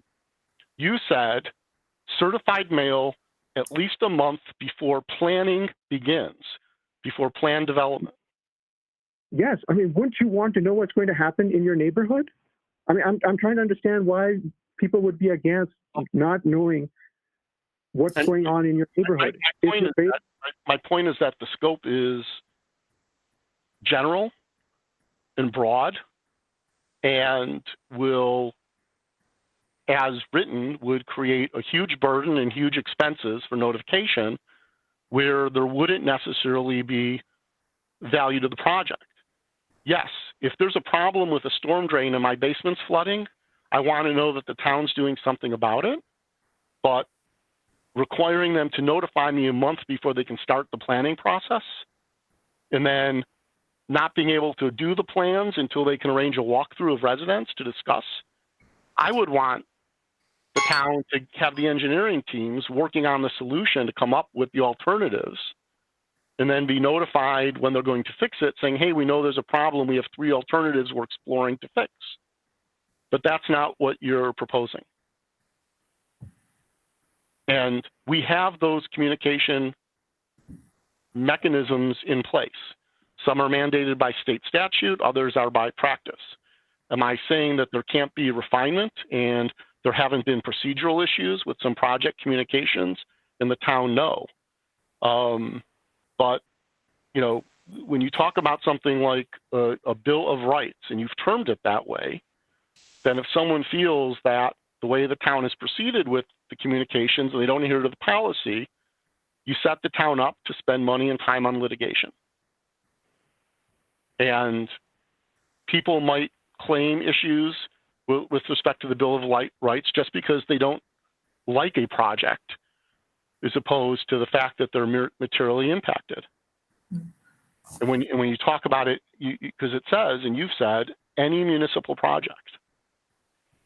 So that tells me another example. If the rec department decides to resurface and put new fencing around, let's say, the tennis courts at the Armstrong School, before they can even plan that process, they'd have to send certified letters to all the residents within 300 feet, which is the standard definition of notification. When projects go before, board, like I'll use it as a template for the planning board as far who's considered an abutter. And then what?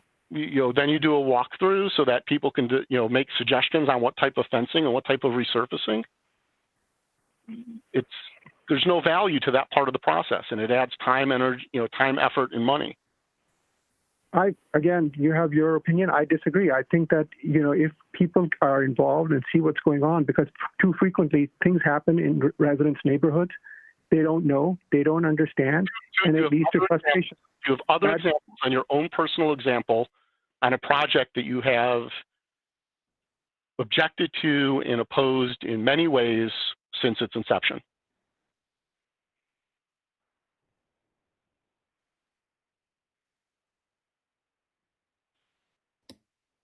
Ian? Yeah, I mean, I guess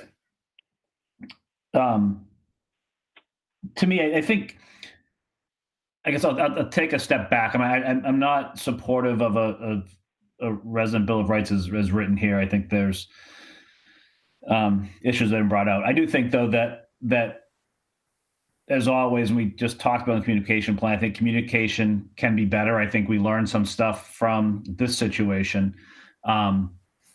I think we have to understand that not every project is the same. And I think Alan was alluding to that a little bit, but there are some, storm basin cleanup or trimming of branches on trees, that are the town's property so we don't have power line outages or dead trees in the middle of roads during storms, versus the Pulte project, which where a sidewalk was part of the negotiated mitigation that took, I don't even know how long. It was probably 2 years of meetings and other stuff to go through all that. So I guess trying to be specific and say every project is, and here's the set rules, I think is really difficult. I think, though, to Selectman Hashry's point, I think we can learn from this, and that, communication has to be better. We should be clear and can be clear about, what communication protocols are. Some of the stuff we talk about communication plan can go out there, but I think it is stuff that the problems I see here is, one is you could just handcuff the town, so basically nothing happens because all we're doing is communicating and meeting, et cetera. Two is I have a big issue with mitigation, especially if it's, when we throw mitigation out there, mitigation of individuals, are we mitigating if we're doing stuff on town-owned property? But so say, for example, I plant a tree in the town right of way, and then the town needs to repair the sidewalks, and to do that, they need to take down the tree that I planted on their property. Do I get mitigation for that because I made the mistake of planting something that wasn't on my property, and it looks beautiful, but do I deserve mitigation from the town because of something I guess I shouldn't have done? So I think there's a lot of things there. I guess to the base piece of this, I think communication, we can learn from this stuff. I think one of the things I learned, and not that we're going to bog down in specifics, but in specifics of this one, it did seem to me that there was communication that went to individuals, presidents of homeowners associations, who said, I'll take care of notifying the neighbors. We took that they would, they didn't, or they did to some and not to others. I don't know the whole story, but, we can learn from that, notification should go out to everyone on that. But I think trying to lock this stuff down, to me, we can work to make it better, but I think some of the specifics that are here are just going to get us, tied up in work that I don't even know that we could do. And I think Alan made some good points, but, doing things before projects, a lot of this is, it's dependent on projects and how you define that. When the town is clearing that comes out and clears a storm drain in front of my neighbor in my house, do they need to tell me there's 30 days ahead of time that they're going to come up and clear that storm drain? And do I have the chance to say, well, while you do that, can you replace my curbing while you're cleaning that storm drain? Because the curbing's cut and you're doing a municipal project, so I want some mitigation for that. So, Ian, but wouldn't you at least agree that there should be a minimum, concise policy communication that includes the minimum requirement of that this is what all, if any, like say construction work that involves the town, would you agree at least that there should be a minimum requirement of standards that should be consistent across different, whether it's the DPW or it's the planning board, that the residents can refer to? Would you go along with that? That there should be one unified place or document or a checklist of here before we do, let's say, significant, and you're right, maybe the wording needs to be better, prior to any significant municipal construction, that this is the minimum checklist of things that the town will do to communicate with the residents? I need to think about that. I don't want to make a decision on that now. I do agree, Syed, that I think that we can get better at communication. I think there are different rules and regulations. I'm wondering if maybe a better starting point would be an education document from the various departments that talks about the the rules and regs they follow and the required communications that exist and communicate that out, because I do think DPW doing something versus the work the planning board does and conservation does. Maybe we could be clear on that, and each of those departments do their things, and we can put it in a master list. But it does, I think, and that's what I'm getting at, a master list that unifies, because maybe conservation, and again, I don't know the detail. I'll say it, I don't know. Planning board may have its own rules and regulations and its own mechanisms of communicating. DPW has its own rules, record, whatever. Conservation has. What I'm trying to figure out is what is the one common thread so that everyone knows that, if something, this is what is the base requirement. And this is what I would like to have a conversation around. What is the base requirement that I can expect from the town if something is happening in my neighborhood? Okay, so Alan, can you hold your thought there just so I can comment a couple things? So I'm going to echo some of the things Ian had said, in terms of, just the general opportunity to improve communications. I think that's a no-brainer, and I certainly hear that that's what you're communicating. Alan's nodding his head as well. So, I think there's uniformity from the board here on that opportunity. I think your prescriptive approach and using sort of the medical, kind of approach of like this is the way sort of it is, and this is the uniformity of it. This is not like, town work is not like being in a clean room, right? We have a process, we go in, we scrub down, we put gloves on after that, whatever that process is, right? We gown up, and then, it doesn't sort of work that way for a number of reasons that we don't sort of have to get into. Having said that, I think that there's certainly an opportunity to improve communications. I think the Pulte Sidewalk project certainly serves as one example of where things could have been better. And I'm sure there may be people listening and saying, oh, I got an example for you. So let's all agree that communication can improve. I think my frustration here a little bit is our town manager took the effort to create a communications plan, gave it to us in the packet, and the communications plan is part of her goals, as she talked about. It's part of our strategic plan, and it sort of blows my mind, to be honest with you, that you chose not to comment on it at the time, because it's right up your alley, and it kind of to me is spot on for this discussion. Now, I certainly understand that you wanted to present what you wanted to present, and I respect that. But yet an opportunity to engage with this board and to provide your feedback and to tie these things together, and you declined to comment. And so that makes me wonder, it just makes me sort of question, is this really about communication, or is it about something else? I don't know what else. I'm not trying to imply something, but it just, those two don't connect to me.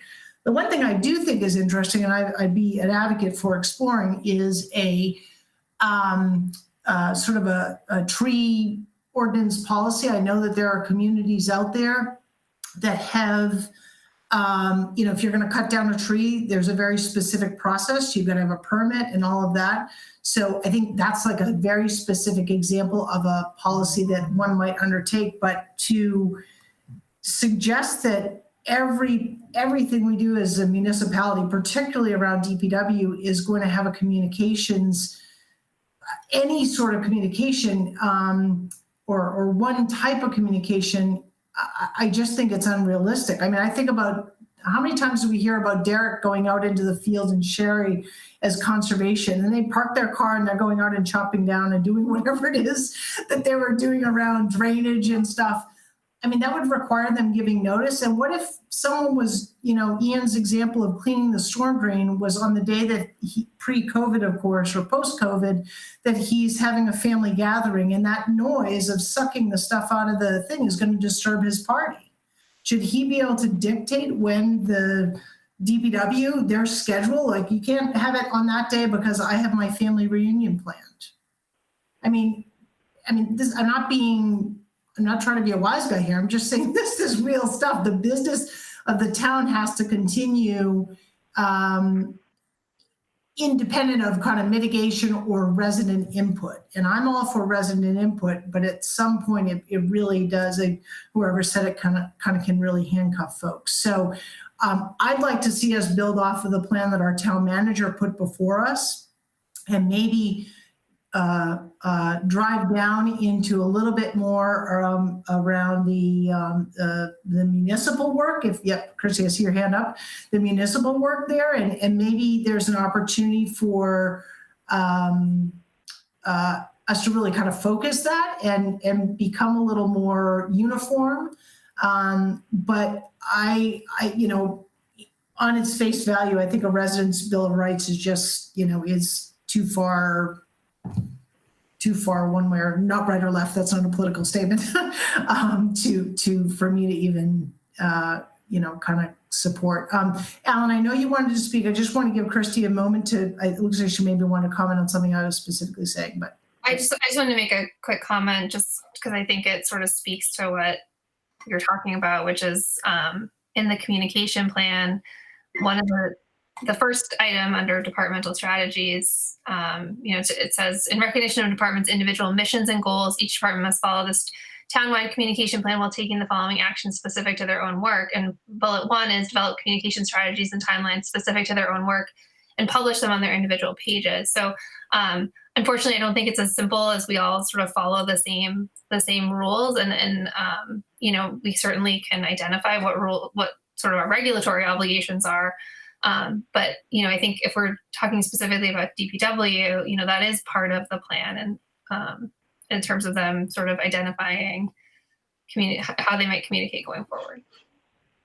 To be clear, I don't want to focus on the DPW. I think there's other departments that do work also. I'm saying that what I'm trying to say is that whether it's the DPW or it's the planning, whatever process is being followed, we should try to see if there's at least commonalities that we can say that here, if X is going to happen, I can expect, this sort of communication from the town. That these are this is what, if whatever project, if it's a significant project, this is how the town will communicate with me. Syed, go ahead. Go ahead. I thought you were done. Go ahead. No, what I was going to say is that, and going to each department's, website or web page is, I think it would be easier and better if we just had it on the main department web page so that everyone knows that, look, this is whatever. And perhaps you're right that, putting an excessive burden on the town is unfair, but I think there needs to be a balance between, as you said, the business of the town, but also protecting residents' rights. Letting residents know, or protecting their neighborhoods, their character. I think that is all there's, what we don't want is a us versus them situation. We want, all of our residents to be engaged in the town and to know that, hey, that the town cares and will do what it can to protect, the shape of my neighborhood. So I think that the communication plan, I'm going to go back to that, and it was really sort of ironic that these two items came together on this one agenda. To me, the communication plan is it might not be the home run you're looking for, but it's certainly a pretty solid double, to use a baseball analogy, of what you're asking for, because it incorporates face-to-face engagement. It incorporates uniformity of, pointing folks to the town website, social media, et cetera. And I think that, the formal notices that are required by, projects,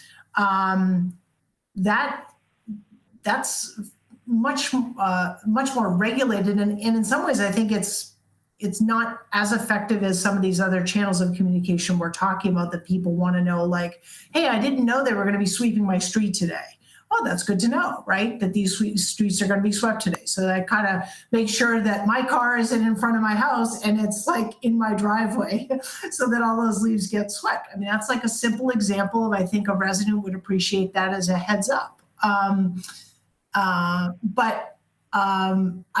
For me, the communications plan is the way we step off and address this.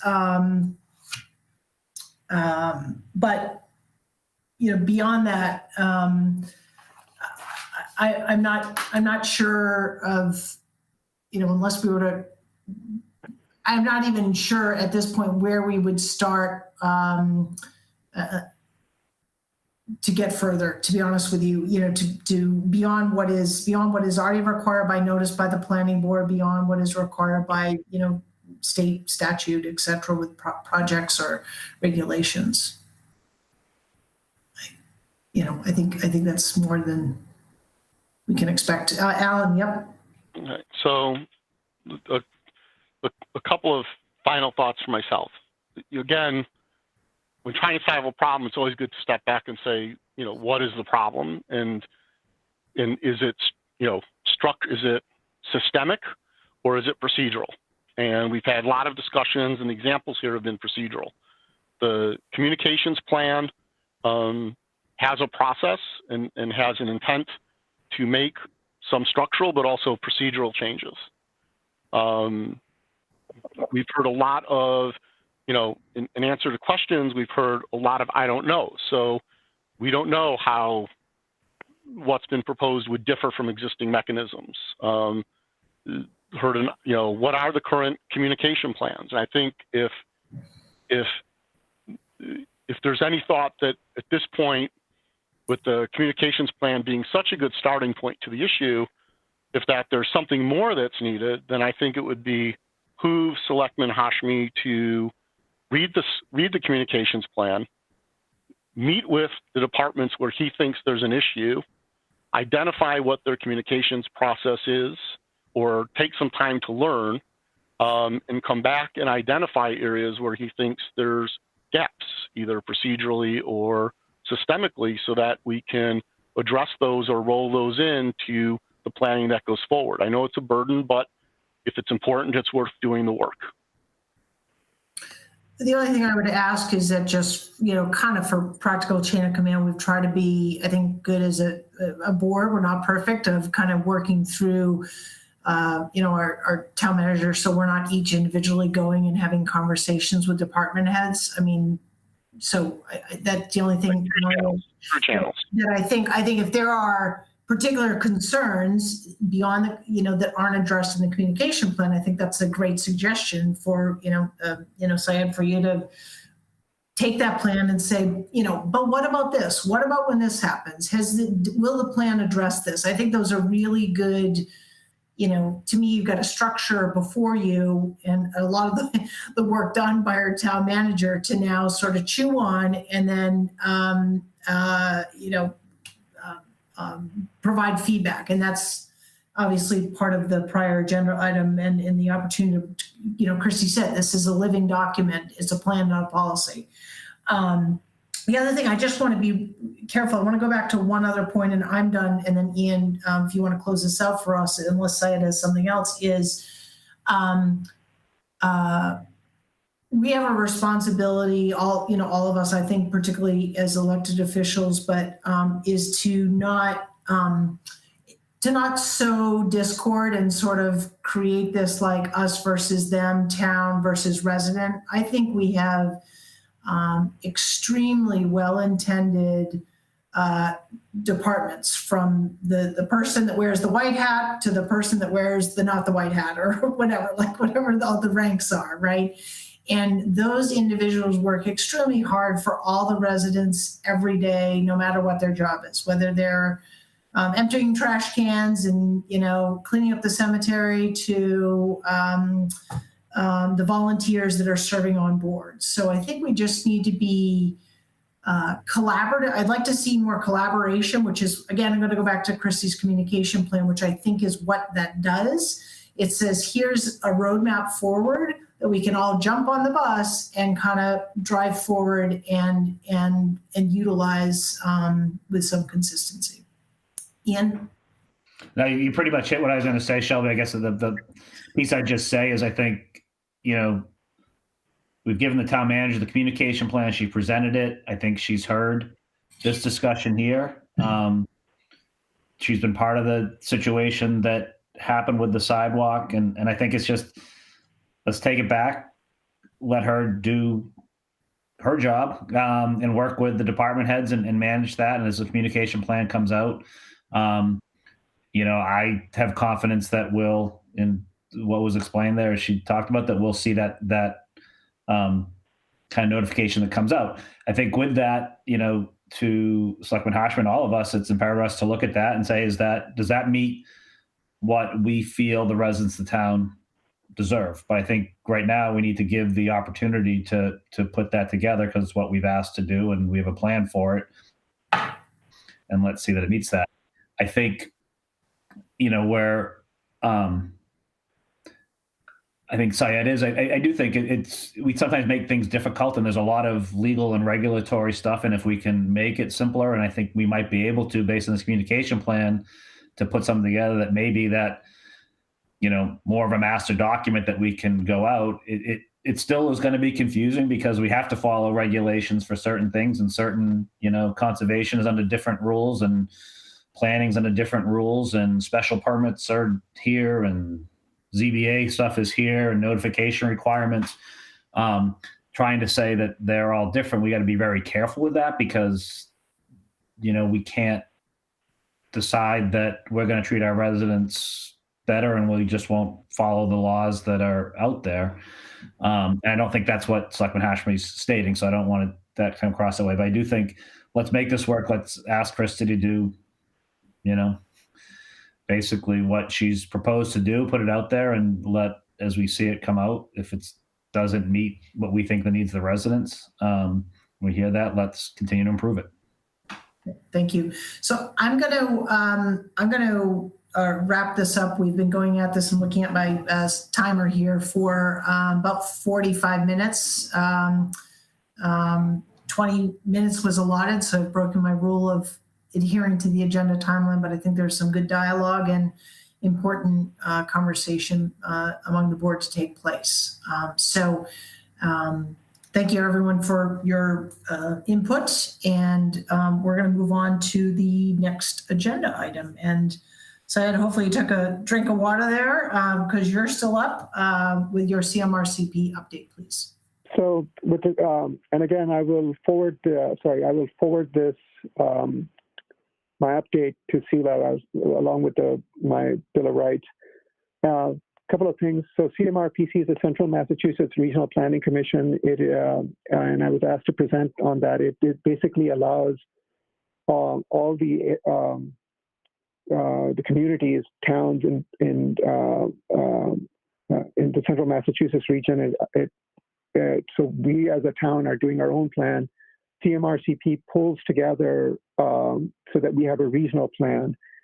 And so to me, it's a mechanism or a place where you can learn to see what other towns are doing and how we can work collaboratively together. It is also separate to that is the Central Massachusetts Municipal Planning Organization, which works on regional projects such as the Route 9 Lyman Street intersection and other things in town.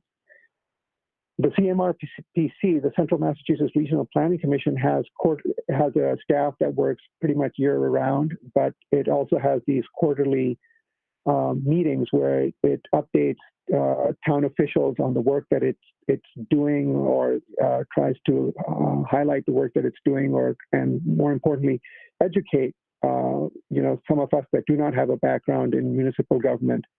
So the last few meetings have been focused on how do we address diversity in the community, how do we reach out to various stakeholders that are generally not part of the planning process. And traditionally, CMRPC, as I've mentioned, has been focused on planning. And this, again, goes back to what I was discussing earlier. And only in the past 5 or 10 years has there been an elevated push for more community engagement. So pretty soon, just like as we're doing a master plan for our town, CMRCP will begin a regional planning process, which will be and their aim is to have a region-wide community engagement effort. In the past couple of meetings, there's been a broad discussion of how planning and policy is not necessarily afforded to everyone equally. Some groups are left out of the decision-making process, and you can see this in our town. For instance, if you look at the composition of the master plan committee, and I raised this up, I believe, several months ago, I don't think there's one person that lives in an apartment complex on that committee.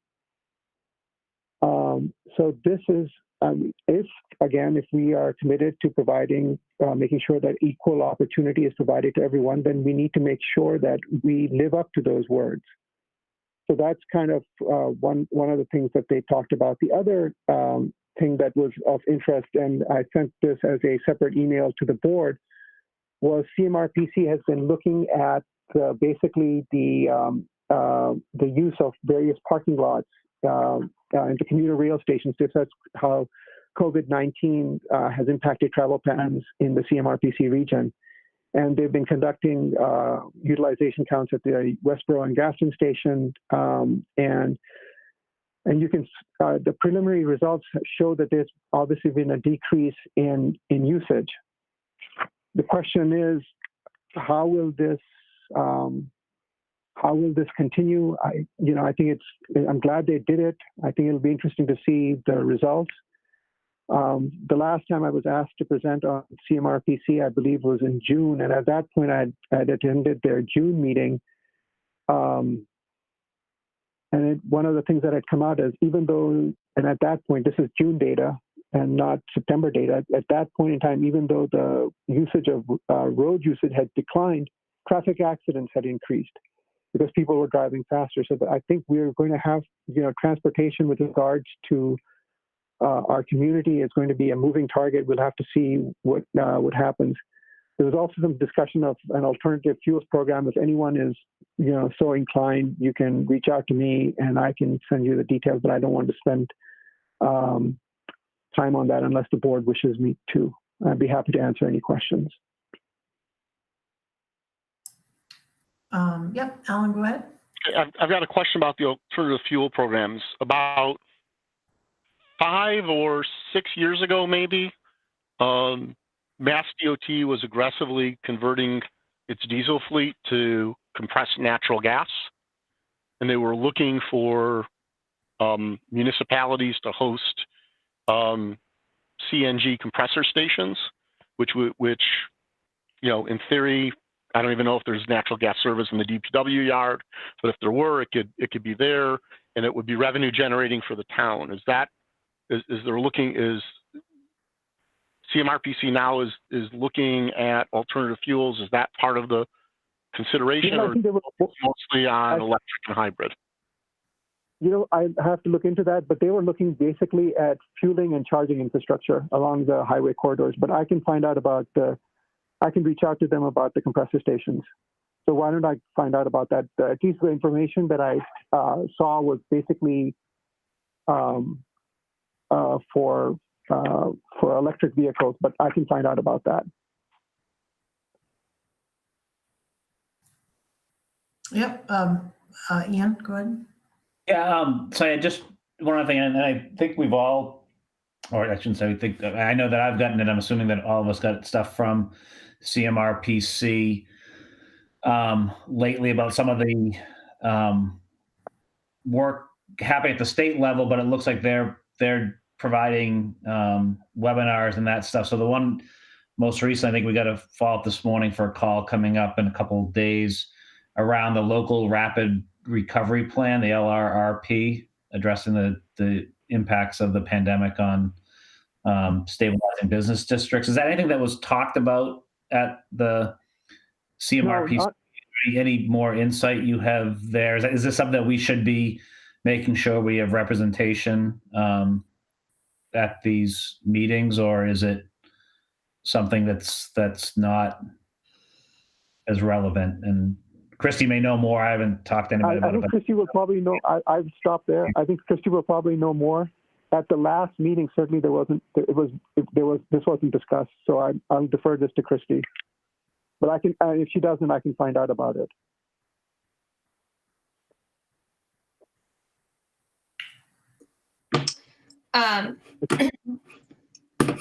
Sorry, my mouse isn't working. I don't have anything to add about it. I know that this is different, I guess, than the small business program that the EDC is considering. Kim. So It may be there's a grant opportunity. It's the Local Rapid Recovery Planning Assistance Grant. That's probably a piece of it.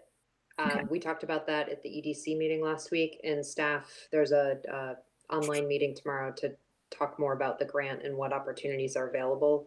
So staff will be attending that. Perfect. Thank you. So Ian, do you want me to follow up, or Kim or Christy, do you want me to follow up? Go ahead. No, it really was just because we had gotten, and really why it stuck is we had gotten an email today from the Anthony Sinisi, the community liaison from CMRPC, about the program and the webinar. I think it sounds like tomorrow. So I just, it was more of a question as to whether they had discussed it at all at the last meeting, if there was any insight you had there, but it sounds like it wasn't discussed, and this is just an email letting us know. So as long as, I think it's good that we have EDC again. It may be one thing, like a lot of these, that we may not benefit from as a town, but again, you never know. Yeah, Alan, go ahead. just one quick question, sort of in preparation, I went to the CMRPC website and was unable to find agendas or meeting minutes. Most recent minutes that appear to have been posted were from October or November of 2018. I'm wondering if, Syed, you could send a link to the board on where we might be able to have access to that information. Especially since we approved the minutes. Yes, absolutely. Yes, I will reach out to them. I assume it is posted somewhere, so. No, that's absolutely, no. Certainly not easy. Talk about, sorry. Speaking of communication, not easy to find on their website. I will, yes, good point. So I think it's the piece on diversity outreach and engagement. Is there a particular document or additional information that you could point the board to? I mean, I think it's in that initiative, as we all know from our community statement. It's impacts every aspect of the work that we do as we look at systems and institutions. Is there sort of a foundational document that CMRCP, gave to you guys that we could look to? I didn't, I'm going to have to, that's one good question. I didn't see one. I remember that for the meetings that I attended, can't remember the last one. The last two meetings, they were just broad discussion, but what I can do is I can look, or I can reach out to Janet and see if there is one, and maybe get that to the board. Okay. Yeah, I'm not even, I don't know on their website, is it under community development? No, but why did I find out about that? And because, it was like I said, it was a focus of two separate meetings around this topic. So I'm sure they have resources, and I can see that we can get those for the town or for the board. Okay. So can I just, do you have anything else, Shelby? No, I think that unless something else comes into my mind, that was my question for you. So let me just get my, my to-do list. One is to follow up on the CNG compressor stations. Am I right? The other is to follow up on the agenda and meeting minutes, and a document on diversity. Would that be correct? Yes. Yeah. That's correct. And I would say my question wasn't just specific about the CNG compressor stations, but if the focus is on, fueling and charging in the highway corridors, we have a highway corridor through Westborough. And if the focus is on electric, Are they looking to create, or are there opportunities that we can leverage to expand our infrastructure in support of electric vehicles? Okay. Okay. And so when do you guys, I guess my last question, when are the meetings? Are they monthly or quarterly? No, so the CMRPC, they generally tend to have quarterly meetings. Okay. And that just basically, and I think those meetings are basically a mechanism of, they're more of an, I mean, even though it's a board, to me, I look at them as a mechanism of educating and passing out information from allowing them to educate us about the work that they're doing and tying their work to what we're doing. So I'm hoping I'm making myself clear, putting a regional perspective on what's going on. Okay. So quarterly, thanks. Okay. All right. Okay. All right.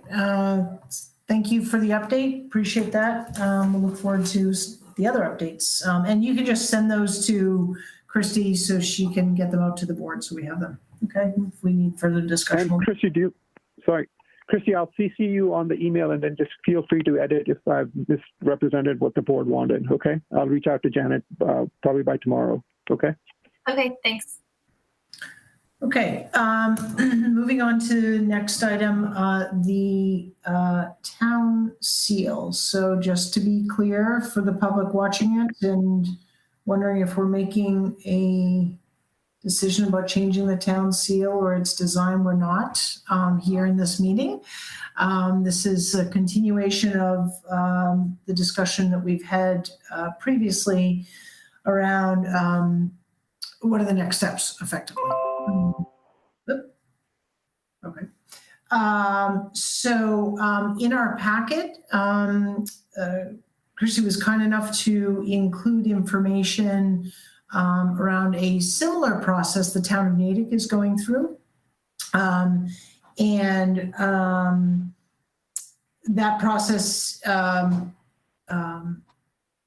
don't think for the sake of time we need to bring that up here on the screen. I think it's just the process effectively for the public's benefit really is that they have a town seal. It's been in place for a while. It was brought around by a centennial, tricentennial celebration. And many people in the community felt like it was not representative of Natick today. And so there is an effort to consider that change. And so there was a town, they have a representative town meeting form of government, not open town meeting like we do. And they effectively, at their last town meeting, created the article created a town seal review committee of 7 individuals that would be appointed by the moderator of their town. And again, I'm not going to go into the details of the article, but basically that individuals that would serve on that committee would have particular interest or experience in town history, design, civic participation, and ultimately to gather information from the rest of the town in a very open and transparent process to then ultimately provide a report and recommendation to a future town meeting to consider implementation of a new seal.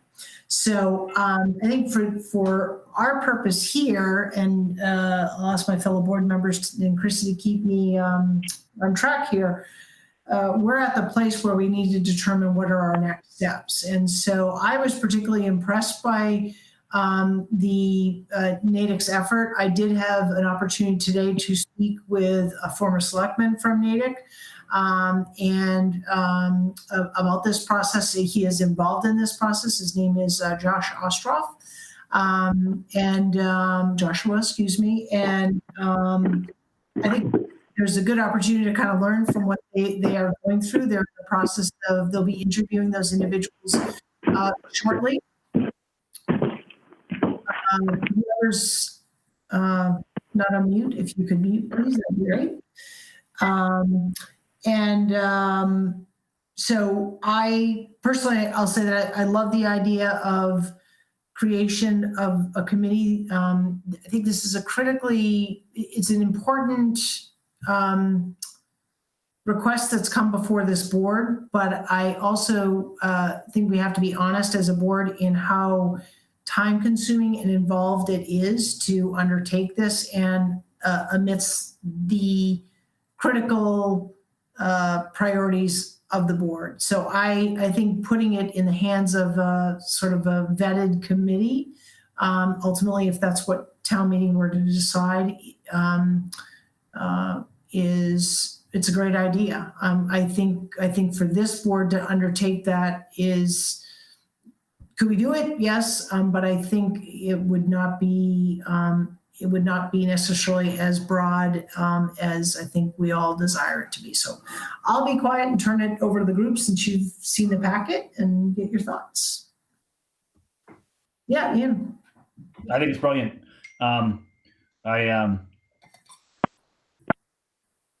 love when we can use what other folks have done. When I read through it, I'm like, wow, this makes total sense. It solved a lot of the issues we've been talking about.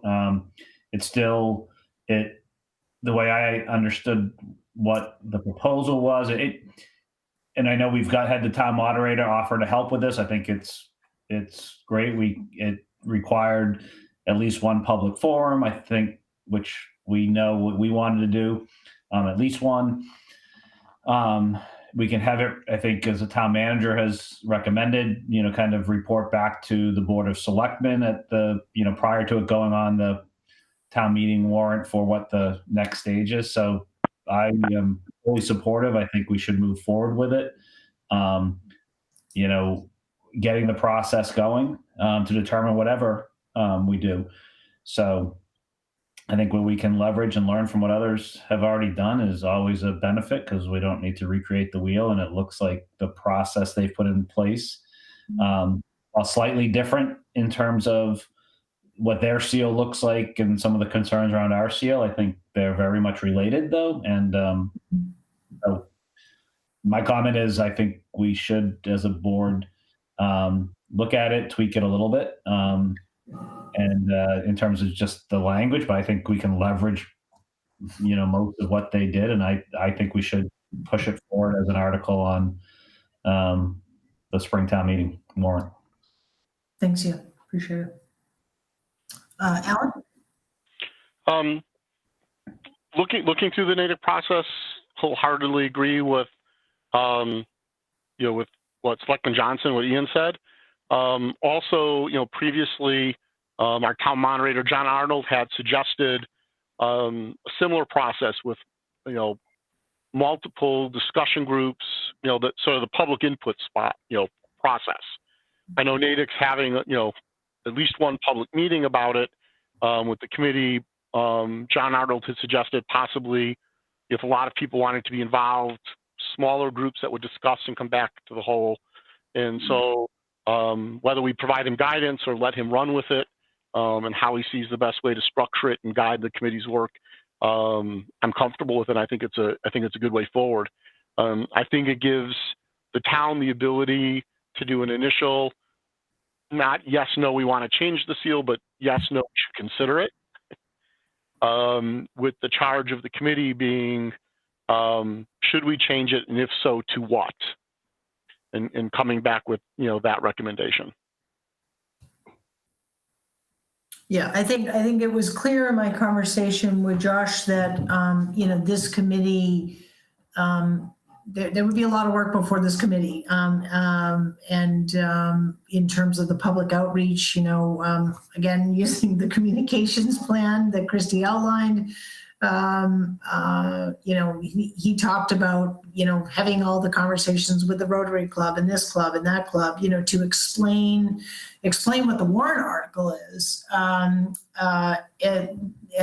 let alone the now work to be done now that so there's an initial upfront effort before the committee is even formed. And then there's the work of the committee to solicit that input. And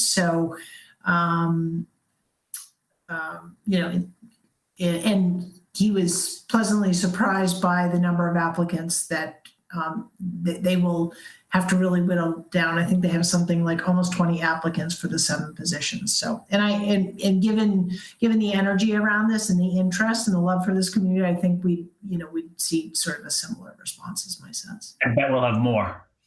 well, competition, right?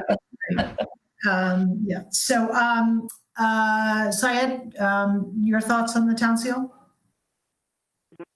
No, I think I agree with what has previously been stated. I think we're on the right track here. Okay. Okay. So we don't have a vote here, but Christy, I think what I'm hearing from the board is that the next step would be to structure an article for annual town meeting. Okay. Great. Okay. See no further discussion. We'll move to our next agenda item, which is a warrant article discussion of a warrant article to change the name of Selectmen to Select Board. So way back in my memory bank, we had a discussion, and I don't know, the Eversource meeting sticks out in my mind when we were talking about this. And given the complexity of that meeting that we had, I think we all decided at that time that my recollection was that we wanted to move forward with changing the name of Selectmen to Select Board. But again, there were competing priorities. And then we had COVID, and now here we are. So I'm asking the board if we want to consider putting an article on the warrant and there will be a couple of articles, as Christy has explained in our packet, to change the name of the Selectmen to Select Board. So open up to the board for discussion. And I'll start with Syed, you're off mute, so go with you. Yeah, if you remember, I think I brought this up maybe over a year ago. So I'm, and granted, it has been sidelined, but I think if the situation in March is getting better, then I would be supportive of putting this on the warrant. Okay. I think this goes along with the things that we've already previously discussed. Goes along with the statement on diversity that the town had published earlier. I think this is a natural evolution of that discussion. Great. Ian?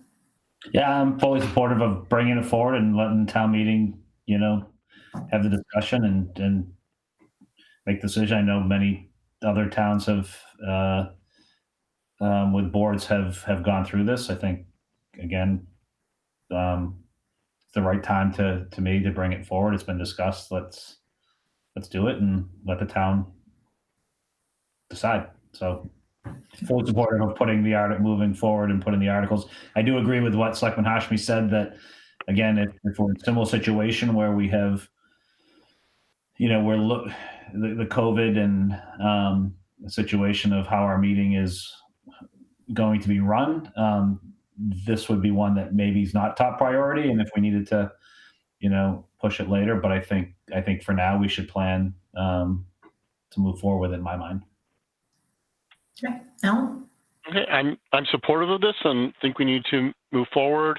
As Christy noted in our cover memo in the packet, the change to the zoning bylaws will require a public hearing. Mm-hmm. And at prior and recent town meetings, there's been a little bit of a hesitancy to amend the town charter on the floor of town meeting without having had a charter review committee. There have been one or two issues there that there's been some feedback. I know at fall town meeting, was it fall or spring town meeting, there were concerns also about bylaw changes and the process, right? With respect to advisory FinCom and their vote and their recommendation. And so if we're going to move forward with this, I think we should allow for the fact that the planning board will need to have a public hearing and the logistics involved in that. And then the question is this a significant enough change that there would need to be some charter committee work to do?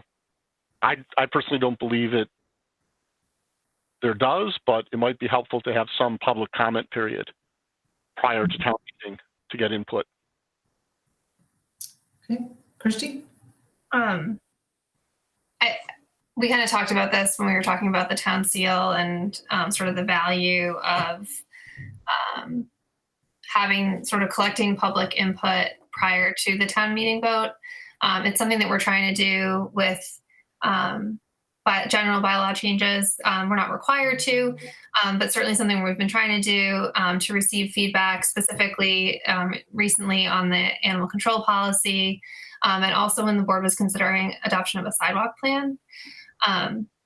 And so there's been a lot of discussion. There was a lot of discussion and really great feedback in what we could put into the bylaw and how we might change the bylaw to make it better. And then with the sidewalk snow removal, it was really just that we heard from residents that they weren't interested in that being before them at all. So with this specific thing, I guess I would just echo what Selectman Edinburgh said, which is that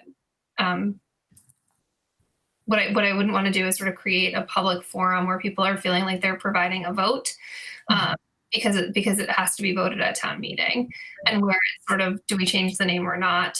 I'm not sure that I'm just trying to think about sort of the value of that charter review committee, or where the actual decision is being made at town meeting as to whether you change the name or not. Yeah, I mean, we're not, for me, since it's a charter change, but we're not actually changing any structure to the town or how it operates. I don't believe we need a charter review committee to address this issue, but I did want to bring it up. I expect we will get some questions as to why we're making a charter change without having had one, just given past practices and some expectations. So having a mechanism, an online form, something so people can comment yay or nay, pros and cons, to inform or potentially make suggestions might work, is a way of engagement prior to town meeting. And I think we don't have to decide on that tonight, but just think about that. What we think might be necessary, if anything. Yeah, I guess, I think that, I agree with you, Alan, and Christy. I don't think that this needs a charter review committee. Really, what I look at this is that this is a name change, and if you decide on the name change, there's certain places where we need to change that name. So it's not that we're changing anything within the charter, or any responsibilities, any reporting. Nothing's changing there. It's just, I think, the way the article I read it is just any place you see Board of Selectmen, if you vote to change the name, it would just change that to Select Board.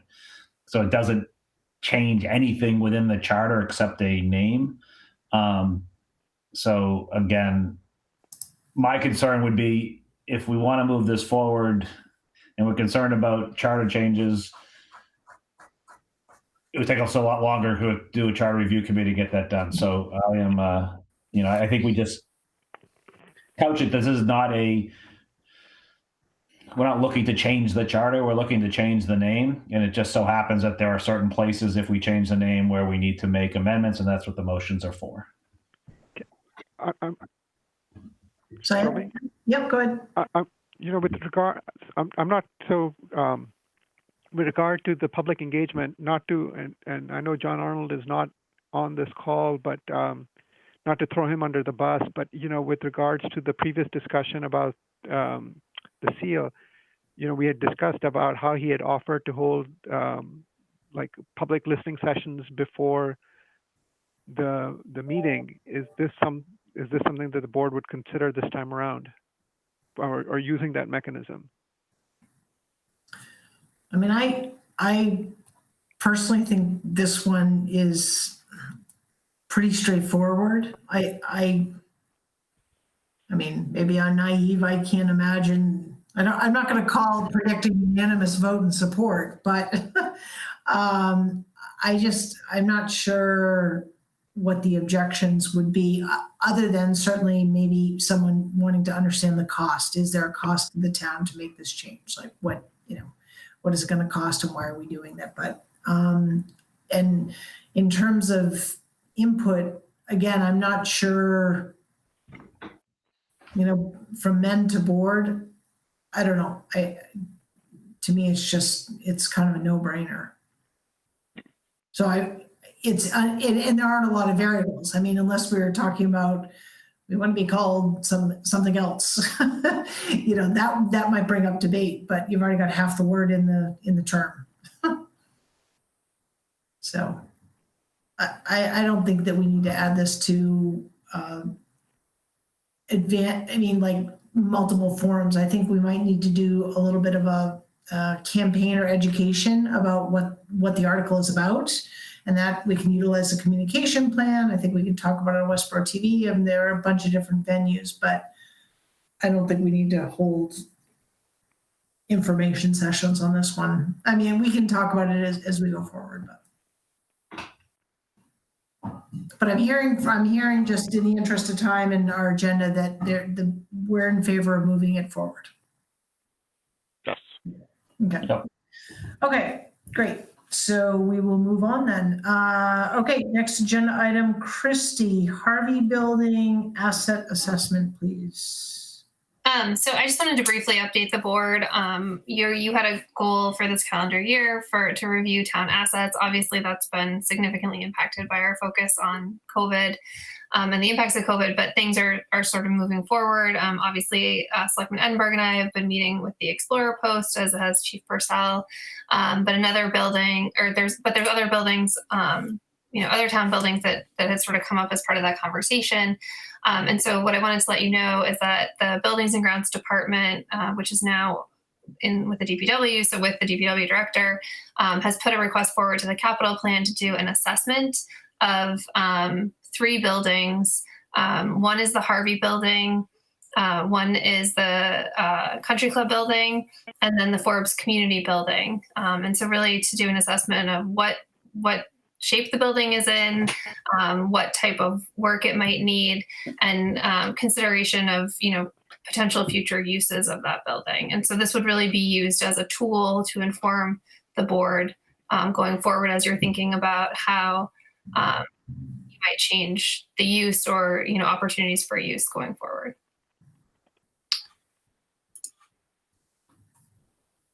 Okay. So questions for Christy on the, Alan, yep. No, I was going to say I support this effort. I'm an advocate of understanding where our assets stand and being able to look forward. In the capital project request, they're planning on looking forward 40 years, which is pretty significant as far as understanding what we have and where it's going to be and what work, capital, and maintenance might be needed in the future. And I think that gives us a much better set of information on which to make decisions about building usage and being able to plan well enough ahead to plan for costs so that we don't end up with, surprise costs that affect, our taxpayers. So I'm all for this. Okay, I am as well.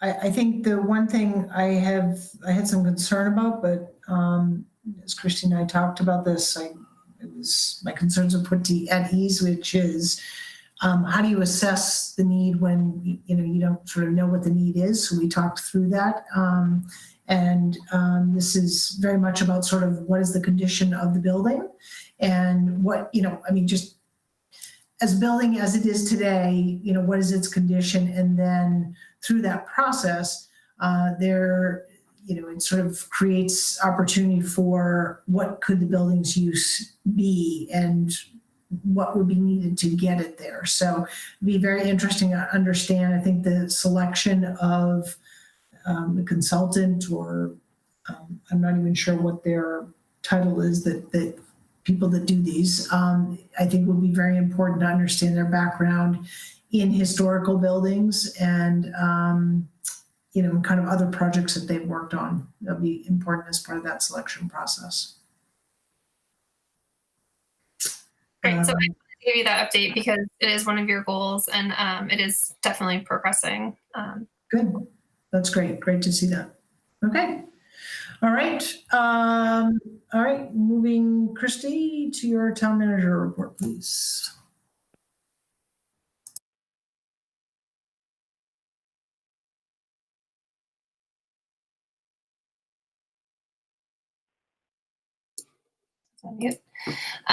So just as we're continuing to work on the FY22 budget and the capital plan, and we have a tentative schedule of January 28th, 2021 for our full day budget meeting with the Advisory Finance Committee.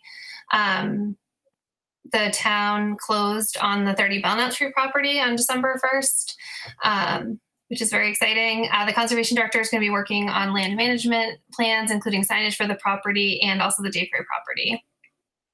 The town was awarded the $1.282 million for the Mass Works grant for a new signalized intersection at West Park Drive Extension and Flanders Road. And so right now we're working on the pre-contract information, getting that to the state.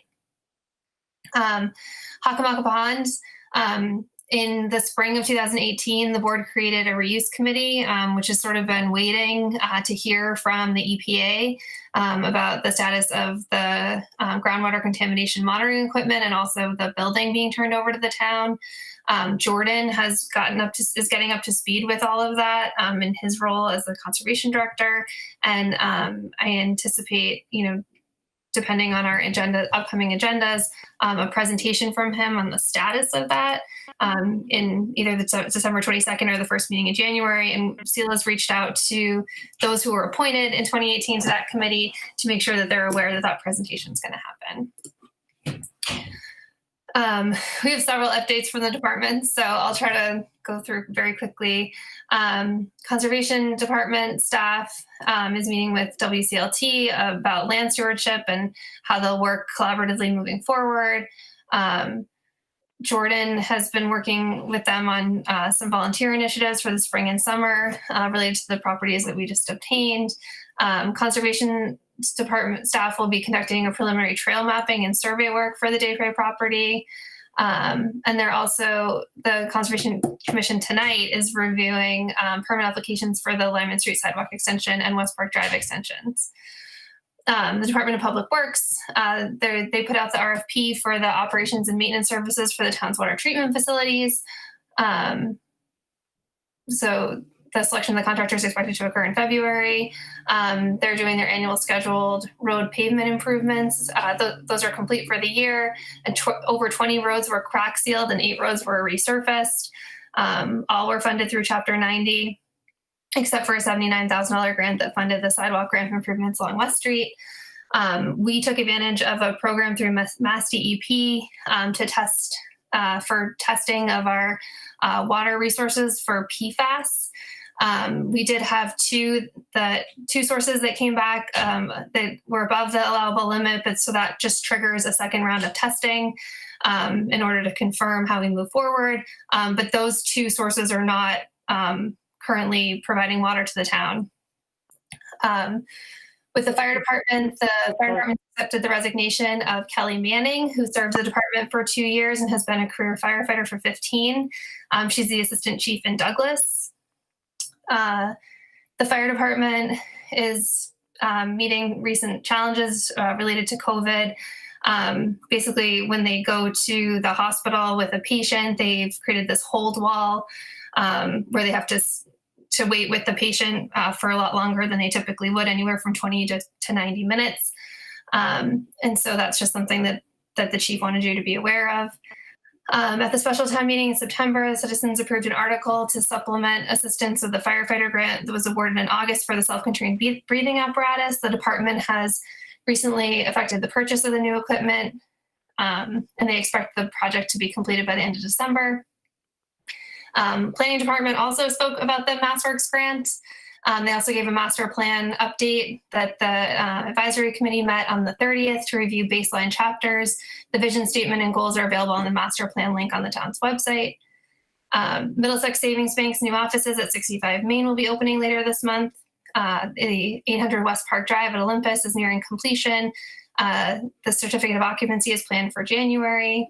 And then they made comments about the MBTA service cuts, which I had talked about earlier, so I'm going to skip through that.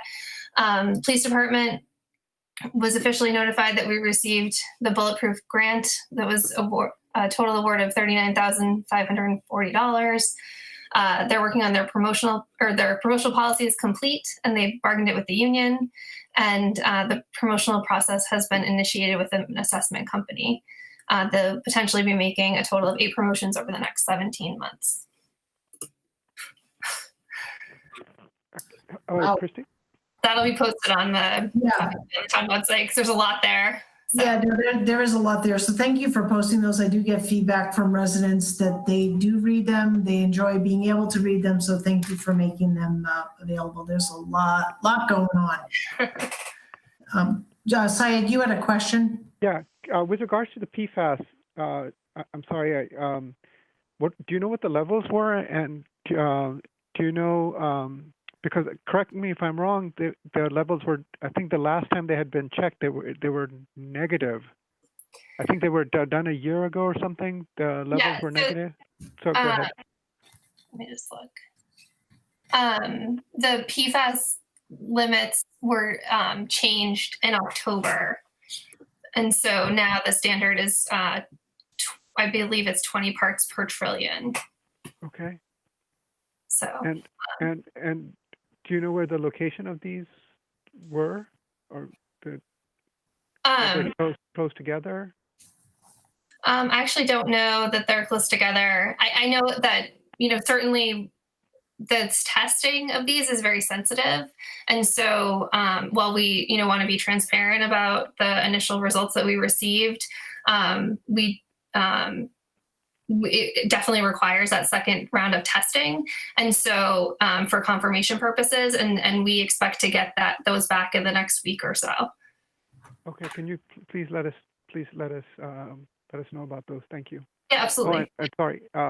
And with regards to and again, thank you for a comprehensive town manager report.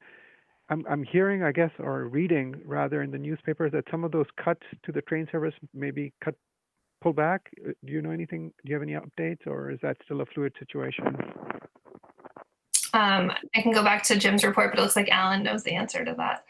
The latest is there's a dispute between the governor's office, the Fiscal Oversight Board, and the MBTA. I believe there was an agreement reached that the majority of service cuts wouldn't happen until February, but I don't believe anything's set in stone yet. I think it's still an active negotiation.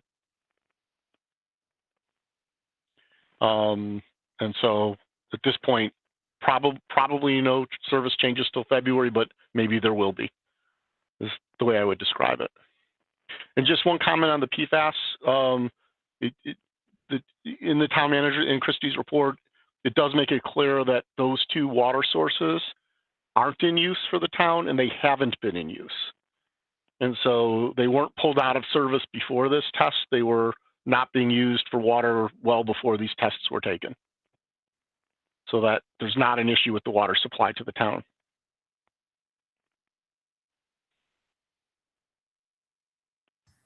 Thanks, Alan. Okay, great. We find ourselves at issues and correspondence. So I will start with Selectman Hashmi. I just had a question. I actually was following up on something that Shelby had raised earlier to Christy about the Tier 2 classification at the Pulte site. So I just had some questions about that. One, I guess my first question is, I didn't hear anything, or maybe I missed it. I didn't hear anything about this. I think the spill occurred in March of 2019. And I don't remember, I'm just trying to figure out, as a board, were we informed? I'm also separately on the Board of Health. I looked through my notes and I didn't see any notification that we were informed. As I'm just now speaking as a member of the Board of Health and as a Board of Selectmen. So trying to understand, especially, sorry. No, I was clearing my throat. Go ahead. So that was my my first thing. The second thing is and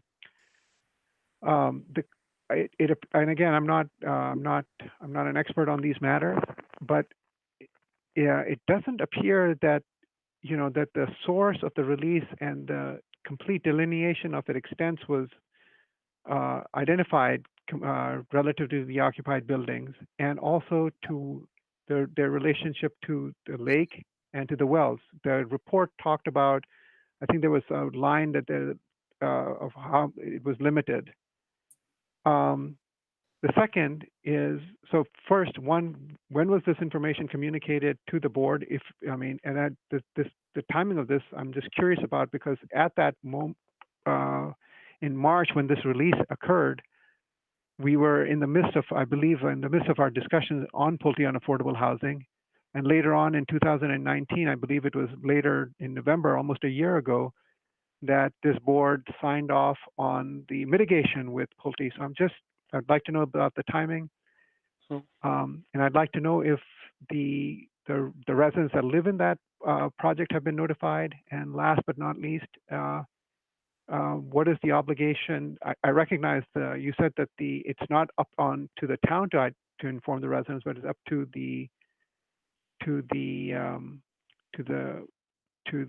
Pulte to identify. But I mean, if the town knew about it, doesn't it also make it incumbent on the town? Again, we've talked about communication throughout this meeting. Doesn't it make it incumbent on the town to inform the residents? So if you could please help me with these questions.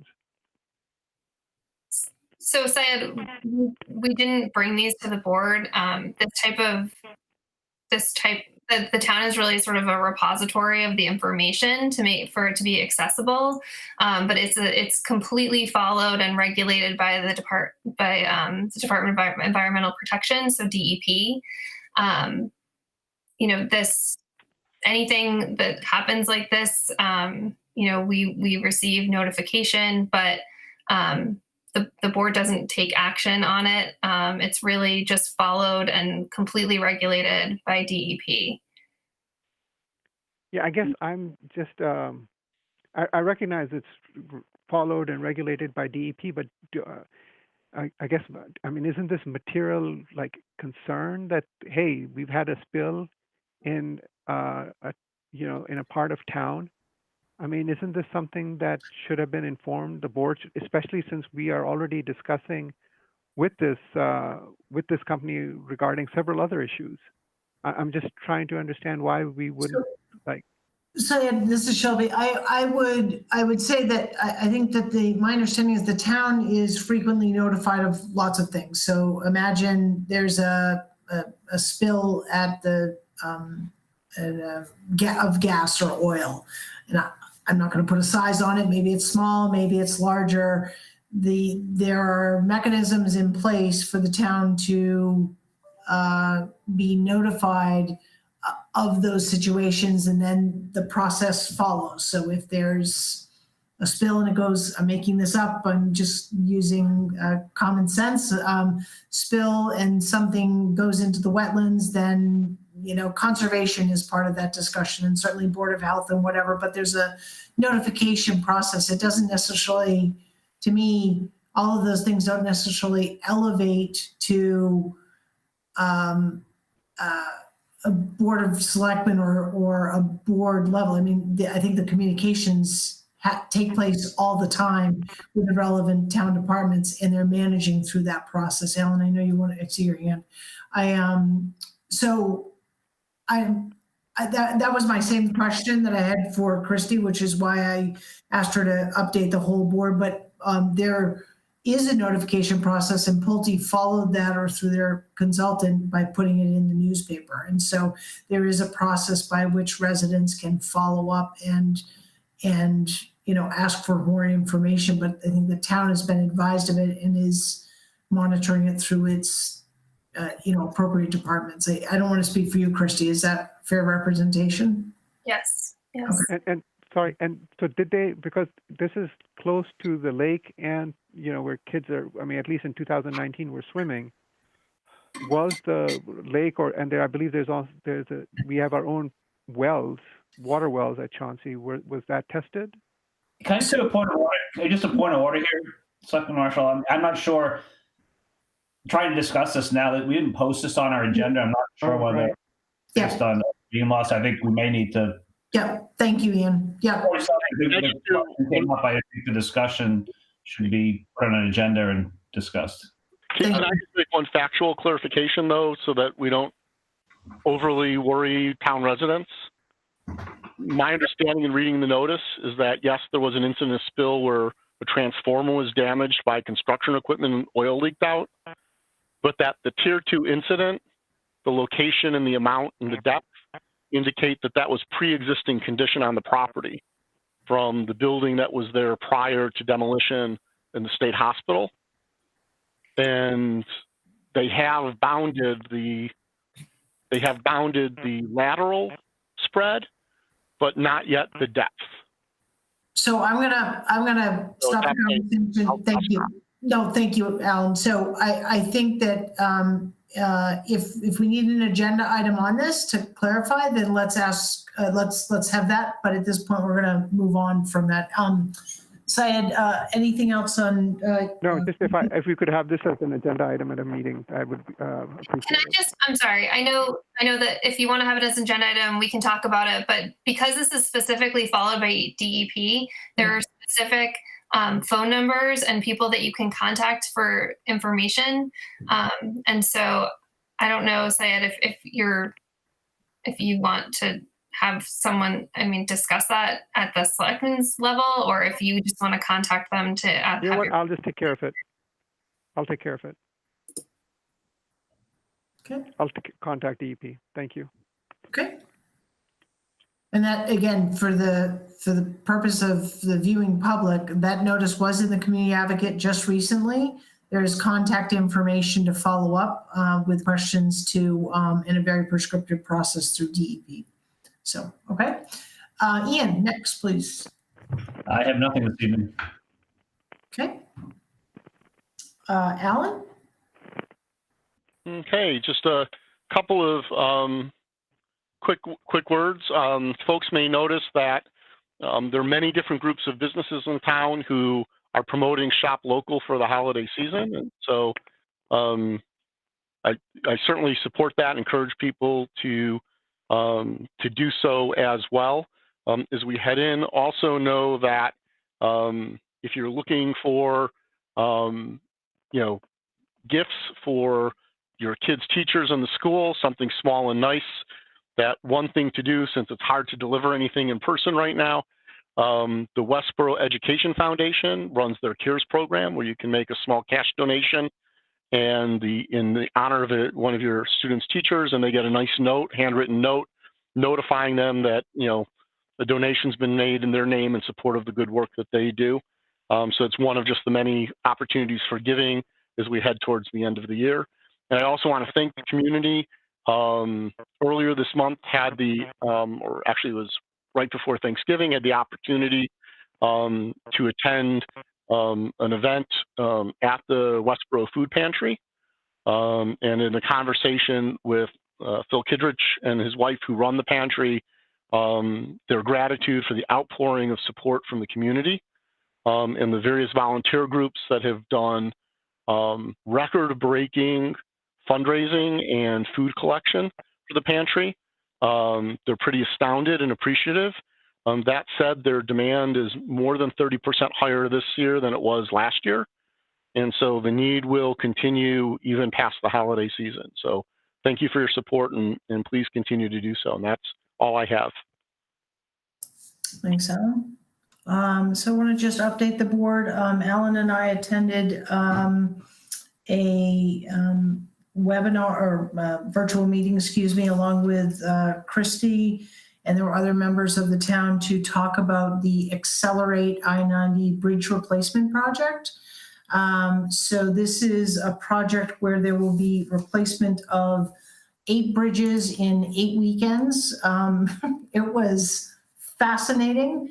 We saw some initial renderings of kind of how this would work, and there was a whole Mass DOT was on it, the project manager, engineers, the whole cast of characters. And what I loved about it is their interest in engaging the community through the town departments and through a very open process. And so you'll appreciate this about communication, getting the word out as this project is underway or gets underway. So lots of conversation around communication. I want to, Christy, if we could at some point, this is probably on your to-do list, is to have the link to their website. So they're trying to centralize everything through their very long Accelerate I-90, bridge project replacement. If we can get that up on our website at some point, that would be great. We just got the presentation today, so. Oh, great, fantastic. So we probably need a tab unto itself, but there will if my notes are correct, the bridge replacements will be over the course of again 8 bridges, 8 weekends. Did I get that right? In May 21, starting on May 21, if I got that correct in my notes. And the whole project will be wrapped up in November 2021. So this is effects between exit 11A, I-95, and exit 12, Route 9. So travel will definitely be, impacted, but they're going to use zip lanes, not zip lines. That would be dangerous. And, lots of traffic kind of calming and communication and signs. So we'll definitely want to make sure that we talk about it as it goes forward and make sure the public's aware of it. So. So that's that, and I want to thank Christy for making sure that members of the board could attend that meeting. So I also want to, as I mentioned in the beginning of the meeting, we will be having an executive session immediately following this. One of the items we're talking about is negotiation with non-union personnel. So we are in the process of negotiating negotiating the new contracts with our police chief and our fire chief. The board does a lot of work, as you've seen if you watch these meetings, but this is perhaps the most important work that we can do, and it's extremely, thoughtful and detailed, and it's time consuming. And I want to thank Kim in particular, our assistant town manager, for all of her work behind the scenes to provide the material that the board needs in order to enter into these negotiations, and Christy as well, obviously, but Kim's done the yeoman's work, so she gets the credit on that one. I want to also, speak to thank the chiefs for their process, their part of the process.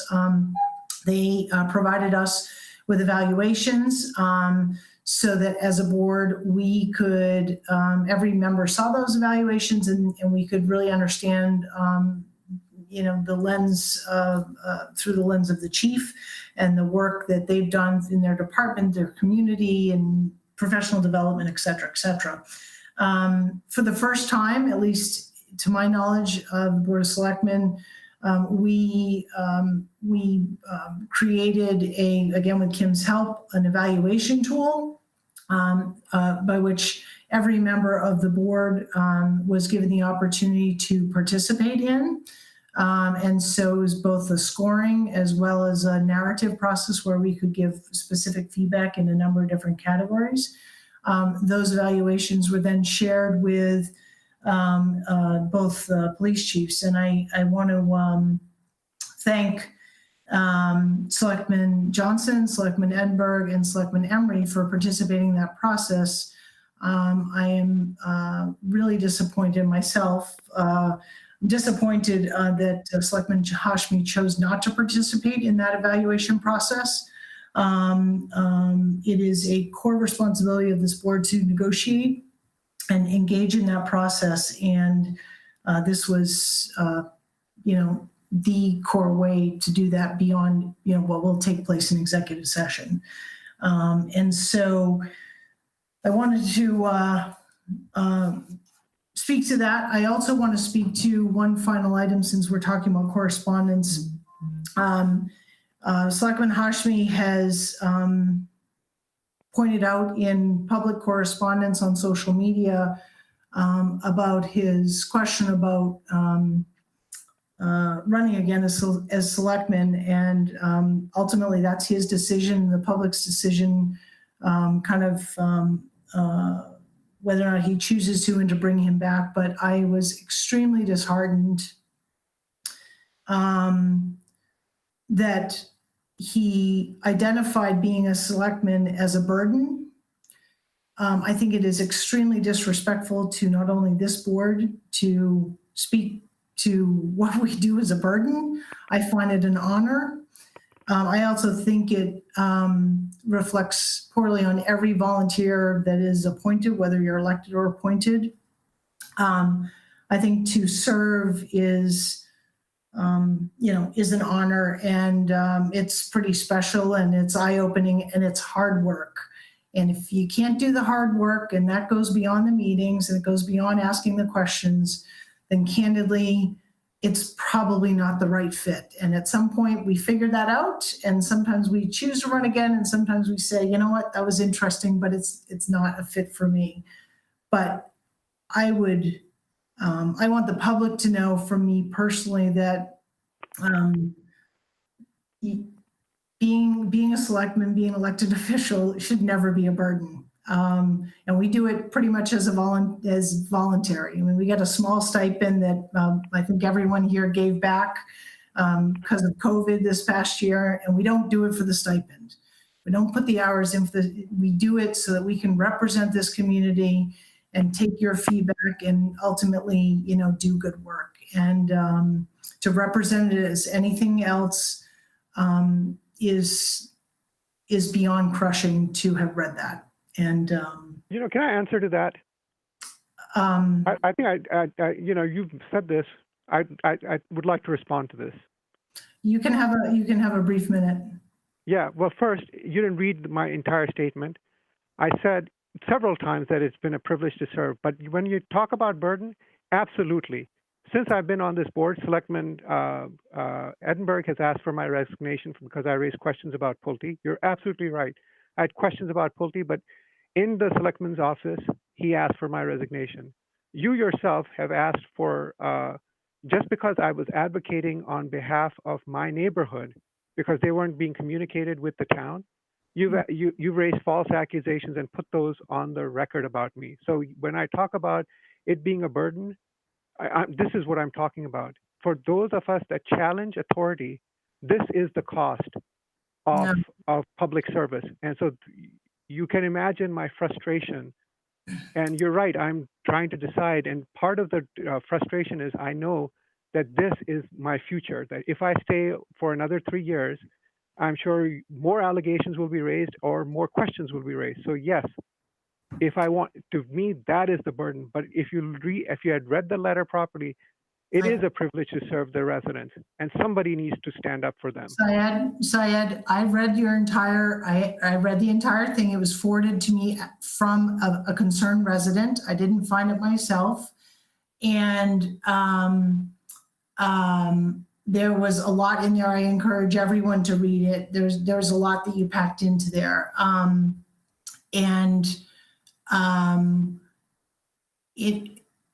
I think the fact that,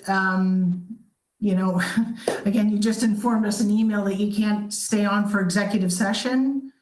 I'm not sure what that says about your role here as a selectman presently. If you want to be a selectman, you got to do the hard work. And I think it's not about just raising concerns and pontificating as eloquently as you write about, helping the powerless. That implies that none of us care about people that don't have a voice, and it's extremely disrespectful to all of us. We all come from different angles and different lenses, and I believe that everyone, including yourself, came to office to serve the public, the residents, the businesses, to make Westborough a better place to live. Are we perfect? No, of course we're not. But we all do our best, and you put yourself on this pedestal and you put everyone else on a pedestal that's far below you, and quite frankly, I'm tired of it. You know what? If you actually, the first sentence of that letter, which again, you misquote, is about how my obligations, I actually informed the residents that my obligations have changed, my work obligations have changed, and I actually asked for the second line is I asked for their forgiveness. I actually informed the residents about my not serving them. How many other other board members have done that? Syed, I'm not asking. I didn't quote your letter. I made a comment about what was said in it. I didn't quote it. I'm encouraging people to read your own words for what they are and to draw their own conclusions. But I will say that it is once again insulting to inform the public of your obligations and that they've changed, and to not inform your own board that they've changed. Because I think we're all pretty understanding. We understand we have family, we have work, we have whatever the commitments are. But for us to have to read that in a random posting to understand that your obligations have changed, it was the first news to me. So with that, we're going to end this discussion, and I'll take a motion to enter into executive session. Okay. I move, per the agenda item posted as part of our public meeting, I move we enter into executive session pursuant to Massachusetts General Law, Chapter 30A, Section 21A. Paragraph 2, to conduct contract negotiations with non-union personnel, specifically the police chief and fire chief. And paragraph 6, to discuss the purchase, exchange, lease, or value of real estate, specifically the properties at 28 Indian Pond Road, 10 and 12 Mill Road, and the property known as 0 or off Ruggles Street. The chair declares that we will enter into executive session. It would be a detriment to do otherwise, and we will not reconvene in open session. Thank you.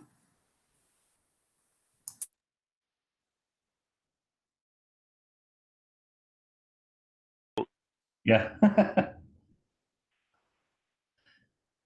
Johnson, yes. Edinburgh, yes. Hashmi, yes. Okay, Okay, 3-0.